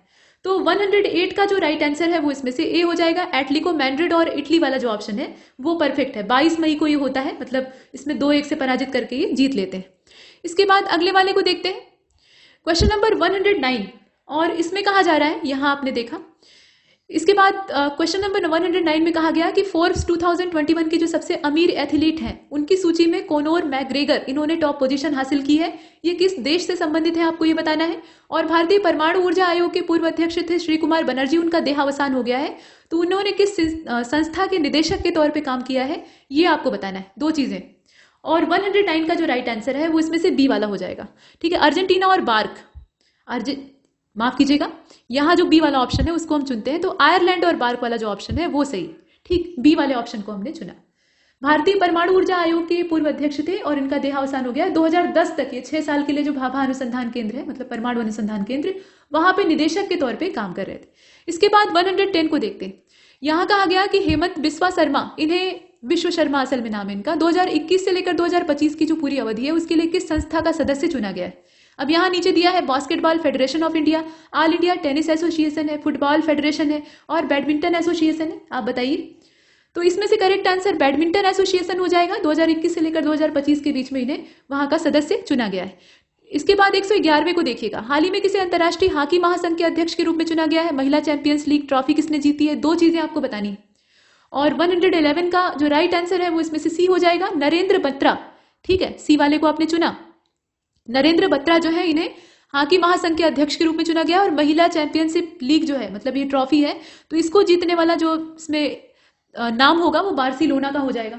इस प्रकार से हमने देखा बार्सिलोना महिला ने, मतलब ये महिला चैंपियनशिप है ही है तो इसमें महिला ही भाग लेंगी। इन्होंने जो पूरा हराने का, मतलब इस महिला दल ने जो चेल्सी महिलाएं हैं उन्हें हराने का काम किया है और ये जो चैंपियंस ट्रॉफी है इसको जीता है। तो करेक्ट आंसर क्या होगा, सी वाला हो जाएगा। यहाँ पर पूरे ग्रुप की बात हो रही थी। इसके बाद देखिए, आयुष्मान भारत कार्यक्रम के तहत स्वास्थ्य और कल्याण केंद्र स्थापित करने के लिए मतलब कौन सा राज्य ऐसा है जिसे कि पहला स्थान प्राप्त हुआ है, और किस राज्य ने स्मार्ट सिटी परियोजनाओं के कार्यान्वयन की प्रगति के आधार पर भारत में पहला स्थान प्राप्त किया है। ये दोनों राज्यों के नाम आपको सिलेक्ट करने हैं। तो देखिए इसमें जो ऑप्शन दिया है ना, जैसे कर्नाटक, झारखंड, गुजरात और छत्तीसगढ़ ये करके दिया हुआ है, ऊपर वाला ही सही है। अगर आप ध्यान से देखें तो इसमें कर्नाटक और झारखंड वाला जो विकल्प है वो परफेक्ट है। इसके बाद 113 को देखिए। इसमें कहा गया कि मार्था करम्बुकुम जो है इन्हें किस देश की पहली महिला मुख्य न्यायाधीश नियुक्त किया गया है। और हाल ही में राजस्थान के पूर्व मुख्यमंत्री जगन्नाथ पहाड़िया का देहावसान हो गया है। ये किस राज्य के पूर्व राज्यपाल रहे हैं वो भी आपको बताना है। ये दो चीजें आपको बतानी है। तो इसका करेक्ट आंसर इसमें देखिए बी वाला हो जाएगा। बी वाले के हिसाब से देखिए केन्या और हरियाणा वाला ऑप्शन सही है। मार्था करम्बुकुम जो है ये केन्या की पहली महिला मुख्य न्यायाधीश नियुक्त की गई है और कोविड-19 के कारण ये कांग्रेस के वरिष्ठ नेता थे और राजस्थान क्षेत्र के पूर्व मुख्यमंत्री रह चुके थे जगन्नाथ जी। इनका देहावसान हो चुका है। इसके बाद अगले वाले को देखते हैं। हरियाणा और बिहार के पूर्व राज्यपाल रह चुके हैं। 114वें को देखते हैं। इसमें कहा जा रहा है कि कौन सा दिवस 21 मई 2021 को नहीं मनाया जाता है। तो इसमें अगर आप देखें तो जो इसमें जितनी भी तारीखें हैं, गुमशुदा बाल दिवस ये 25 मई को मनाया जाता है। अंतर्राष्ट्रीय गुमशुदा बाल दिवस ये 25 मई को मनाया जाता है। बाकी जितने हैं वो सभी 21 मई की तारीख पर मनाए जाते हैं। इसके बाद क्वेश्चन नंबर 115 कहा गया कि प्रियंका मोहिती माउंट अन्नपूर्णा को फतह करने वाली पहली महिला बन गई और ये महाराष्ट्र के किस शहर से संबंधित है। राज्य भी पूछा जा सकता है तो आपको पता होना चाहिए महाराष्ट्र। और साथ में ये भी पूछा गया कि उत्तराखंड के किस बांध में भारत तिब्बत सीमा पुलिस के द्वारा water sports and adventure institute का उद्घाटन किया गया है। ये दो चीजें आपको बतानी है। तो 115वें का जो राइट आंसर है वो इसमें से, इसका करेक्ट आंसर क्या होगा, सी वाला हो जाएगा। यहाँ सतारा और टिहरी डैम वाला जो ऑप्शन है वो सही है। पश्चिमी महाराष्ट्र का जो सतारा क्षेत्र है वहां की प्रियंका मोहिते हैं और इन्होंने 10वीं सबसे ऊंची चोटी जो विश्व की है माउंट अन्नपूर्णा वहां पे फतेह हासिल की है। और उत्तराखंड का टिहरी डैम जो है वहां पे एडवेंचर इंस्टीट्यूट स्टैब्लिश किया जाएगा। इसके बाद क्वेश्चन नंबर 116 को देखिए। कहा जा रहा है कि किन दो देशों ने प्लास्टिक अवशिष्ट को महासागरों में प्रवेश करने से रोकने के लिए एक समझौता ज्ञापन पर हस्ताक्षर किए हैं। तो ये सिंपल क्वेश्चन है, इसमें डी वाला हो जाएगा। भारत और जर्मनी के बीच में ये करार हुआ है। इसके बाद 117 को देखिए। किस केंद्रीय मंत्री ने रामायण पर पहली बार ऑनलाइन प्रदर्शनी का उद्घाटन किया है और हाल ही में जारी विश्व प्रेस स्वतंत्रता सूचकांक 2021 में भारत ने कौन सा स्थान हासिल किया है। ये दोनों चीजें आपको बतानी है। तो इसमें देखिए जो बी वाला ऑप्शन है वो सही हो जाएगा। प्रहलाद सिंह पटेल जो है, मतलब ये केंद्रीय पर्यटन संस्कृति राज्य मंत्री स्वतंत्र प्रभार वाले हैं प्रहलाद सिंह पटेल।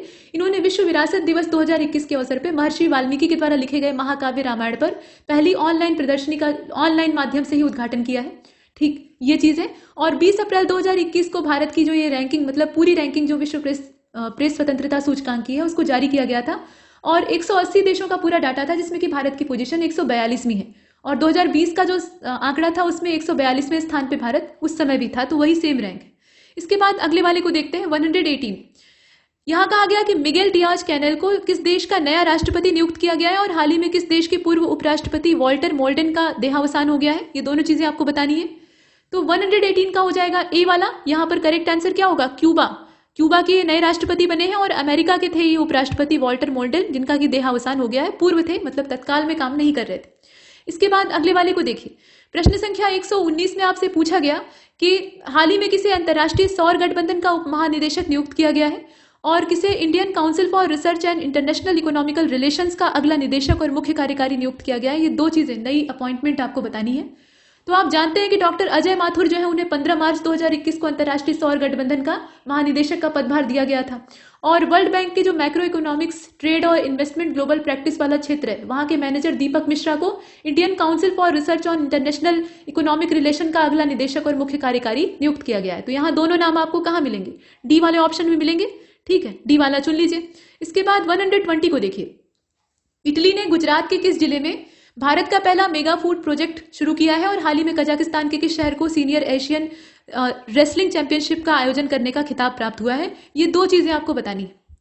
तो 120वें का जो राइट आंसर है वो इसमें से सी हो जाएगा। ठीक है, सी वाला मेहसाणा, और यहां आप देख रहे हैं मेहसाणा और उसके साथ साथ एमआरटी वाला जो ऑप्शन है वो सही है। एमआरटी कहाँ पे है? ये कजाकिस्तान में है। तो 2021 की जो यहाँ रेसलिंग चैंपियनशिप थी 13 से 18 अप्रैल वाली 2021 में हुई थी, वो यहीं पर आयोजित की गई थी। इसके बाद अगले वाले को देखते हैं। 121वां एमिलिया रोमांग्रा F1 मतलब फार्मूला 1 ग्रांड प्रिक्स 2021 को जीतने वाला व्यक्ति कौन है, ये आपको बताना है। एमिलिया रोमांग्रा ये टूर्नामेंट का नाम है असल में। तो जीतने वाला व्यक्ति जो है उसको आपको चुनना है। और हाल ही में जीवी रामकृष्ण का देहावसान हो गया है, वो किस संस्था के अध्यक्ष के रूप में काम कर चुके हैं, ये भी आपको बताना है। तो 121 का जो राइट आंसर है वो इसमें से ए हो जाएगा। ठीक है, मैक्स वेस्टरपेन जो है, इन्होंने इमोला वाली जो ये मतलब इटली वाला क्षेत्र था, यहाँ पे एमिलिया रोमांग्रा जो फार्मूला 1 ग्रांड प्रिक्स है इसको जीता था। और सेबी के पूर्व अध्यक्ष हैं जीवी रामकृष्ण, इनका देहावसान हो गया है। मतलब 1990 में इन्हें जो नियामक बाजार है सेबी, उसके अध्यक्ष के तौर पे नियुक्त किया गया था। इसके बाद क्वेश्चन नंबर 122 को देखिएगा। ऑन मार्च 18, 2021 इस तारीख पर यहाँ पूछा जा रहा है कि the natives of which two countries have recently conducted the passage exercise in the Persian Gulf under operation Sankalp. तो ऑपरेशन संकल्प किस चीज से संबंधित है ये भी पूछा जा सकता है। अब यहाँ बताइए किसके बीच में ये नौसेना अभ्यास हुआ था? तो भारत तो इसमें था ही एक तरफ, दूसरी तरफ कौन था? और दूसरी तरफ इसमें अगर देखा जाए तो बहरीन था। ठीक है, बहरीन के साथ ये जो पैसेक्स नाम का अभ्यास है ये किया गया था।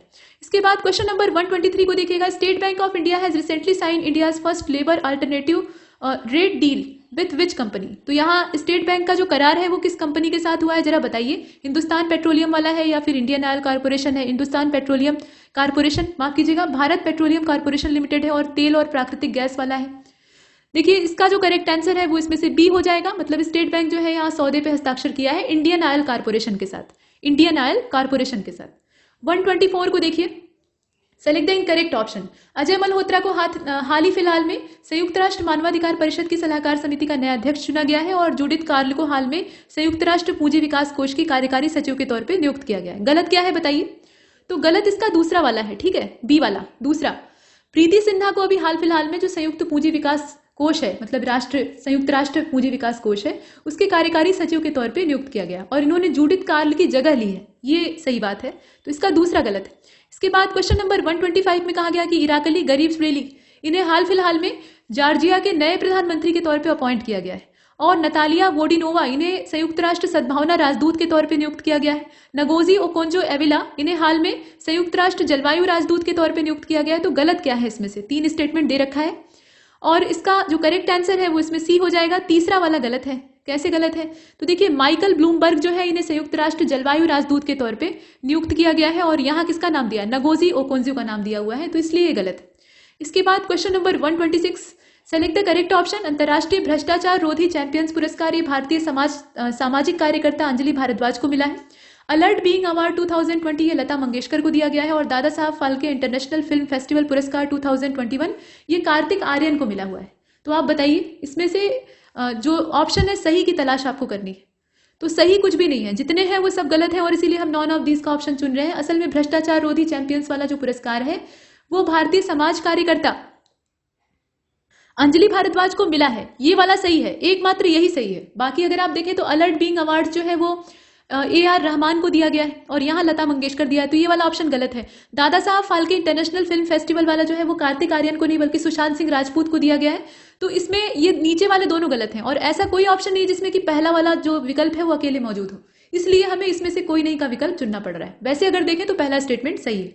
127 को देखिए, सेलेक्ट द इनकरेक्ट ऑप्शन। अब यहाँ पे the little book of encouragement तिब्बती आध्यात्मिक नेता दलाई लामा के ऊपर आधारित है, और मैवरिक मसीहा मेघना पंत, इसके अलावा अनफिनिश्ड अ मेमोयर अभिनेत्री निर्माता प्रियंका चोपड़ा जोनस, मतलब प्रियंका चोपड़ा के द्वारा इसे लिखा गया है। तो आप बताइए कि इसमें से गलत कौन सा है। 127, तो 127 का जो ए वाला ऑप्शन है वही इसमें बाहर हो जाता है, मतलब वो इनकरेक्ट मान लिया जाता है। माफ कीजिएगा, ए वाले को चुनते हैं और ए वाले को चुनने का मतलब क्या है कि ये जो मैवरिक मसीहा वाला है ये गलत है।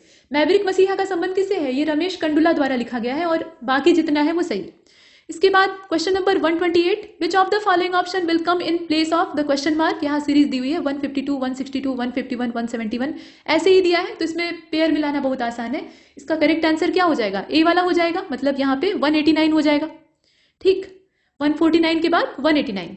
इसके बाद अगले वाले को देखिए, यहाँ पर कहा गया कि नीचे दिए गए कथन को ध्यान से पढ़िए, निष्कर्ष निकालिए। तो कुछ चांदी सोना है और कुछ सोना हीरा है, तो निष्कर्ष ये निकलता है कि कुछ जो चांदी है वो हीरा है, माफ कीजिएगा, कुछ हीरा जो है वो चांदी है और कुछ सोना चांदी है। देखिए कुछ चांदी जो है वो सोना है, ठीक, मतलब पूरी जो चांदी है वो सब सोना नहीं है, उसमें से कुछ जो है वो सोना है और उसमें से भी जो कुछ सोना है वो हीरे में कन्वर्ट हो गया, मतलब हीरा है। ऐसा बेतुका यहाँ दिया रहता है, तो रीजनिंग में मानना पड़ता है। अब यहाँ निष्कर्ष ये निकला कि कुछ चांदी जो है वो हीरा हो सकता है और कुछ सोना जो है वो चांदी है। तो आप बताइए कि इसमें कौन सा अनुसरण कर रहा है, इस तरह का प्रश्न पूछा जाता है। देखिए केवल जो निष्कर्ष 2 है वही यहाँ कथन का अनुसरण कर रहा है, बाकी जितने हैं ना, मतलब पहला वाला वो इससे बाहर हो जाता है, तो केवल निष्कर्ष 2 ही यहाँ पर अनुसरण कर रहा है, वही फॉलो कर रहा है। इसके बाद 130 को देखिए, arrange the following word in according to dictionary order, मतलब ऑर्डर ऑफ डिक्शनरी। यहाँ जो डिक्शनरी में अल्फाबेटिकल क्रम होता है उसी के आधार पर शब्दों को आपको अरेंज करना है। तो आप जानते हैं कि ABCD जो अल्फाबेटिकल ऑर्डर होता है उसी हिसाब से डिक्शनरी में भी शब्द दिए रहते हैं। तो इसका 130 का जो राइट आंसर है वो इसमें से कौन सा हो जाएगा, डी वाला क्रम सही है, डी वाले के हिसाब से इसको कर लेंगे। मतलब पहले के बाद क्या आएगा, पांचवा आएगा, पहले पहला होगा, उसके बाद पांचवा होगा, उसके बाद फिर तीसरा होगा साइंटिफिक, उसके बाद फिर जो यहाँ पे सीजर दिया हुआ है वो होगा, उसके साथ लास्ट में क्या हो जाएगा, स्क्रैच हो जाएगा।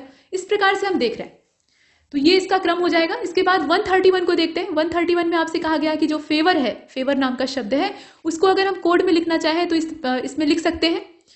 यहाँ आप देख रहे हैं 5.A.3.9.6.3 और इस प्रकार से अगर हमें डेंजर को लिखना है तो हम कैसे लिखेंगे, तो क्रम इसका आप देख सकते हैं, यहाँ अल्फाबेटिकल ऑर्डर ही है, उसी क्रम में आपको गिनती के आधार पे लिखना था।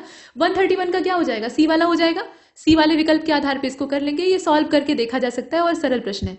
इसके बाद 132 को देखिए, अब यहाँ श्रृंखला आपको पूरी करनी है, ठीक। तो श्रृंखला पूरी करने के लिए आप क्या कीजिएगा, कौन से अक्षर समूह को रिक्त स्थान में भरेंगे। यहाँ पे OPQR है, उसके बाद एक ब्लैंक स्पेस है, फिर O है और उसके बाद फिर एक ब्लैंक स्पेस है, इस प्रकार से दिया है। तो इसमें अगर आप अरेंज करके देखिएगा तो जो भरने के लिए वर्ड बचेगा वो इसका विकल्प अगर देखा जाए तो सी वाला हो जाएगा, WPOQ और R। जो ब्लैंक स्पेस है उसमें क्रमवार तरीके से इसको भरा जाएगा। उसके बाद 133 को देखिए, यहाँ कहा जा रहा है कि M जो है वो N का पति है और O P का अकेला नाती है जो कि Q की पत्नी है और P N की सास है, तो M का Q से क्या रिलेशन है। तो यहाँ रिलेशन जब आप निकालेंगे, इसमें जोड़ लेंगे संबंध, तो इसका पुत्र वाला रिलेशन निकल कर आएगा। मतलब M और Q के बीच में रिलेशन क्या है, वो बेटे का संबंध है।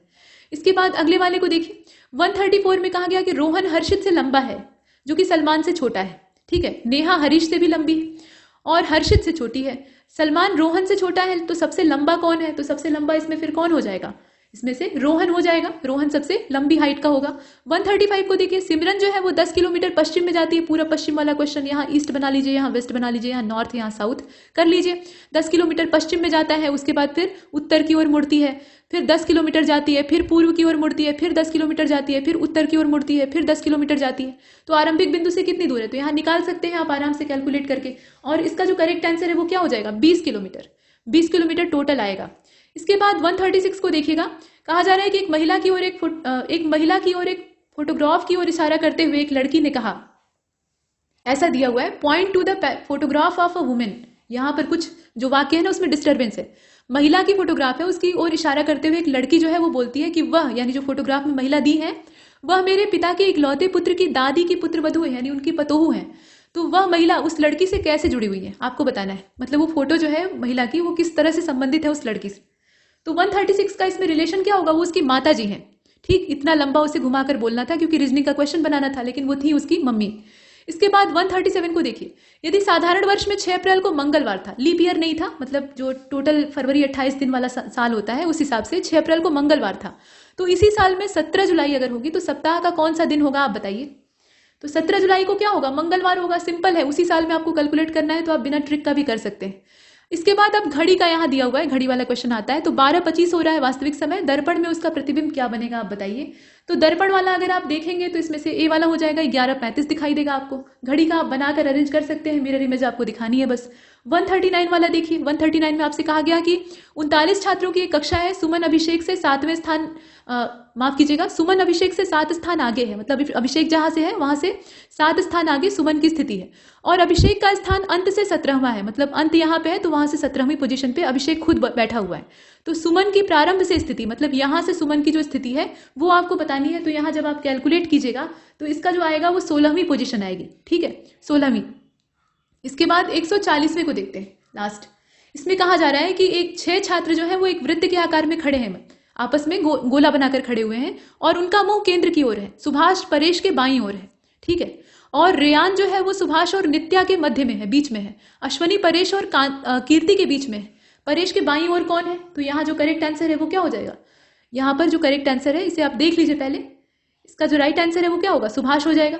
इस प्रकार से हमने देखा, ठीक, ये इसका करेक्ट आंसर हो जाएगा। और यहां तक हमने इस मॉक टेस्ट को हल किया है। ऐसे ही बहुत सारे टेस्ट, कम से कम 10 जो फुल लेंथ मॉक है वो आपको मिलते रहेंगे। लगे रहिए हमारे साथ, तब तक के लिए नमस्कार।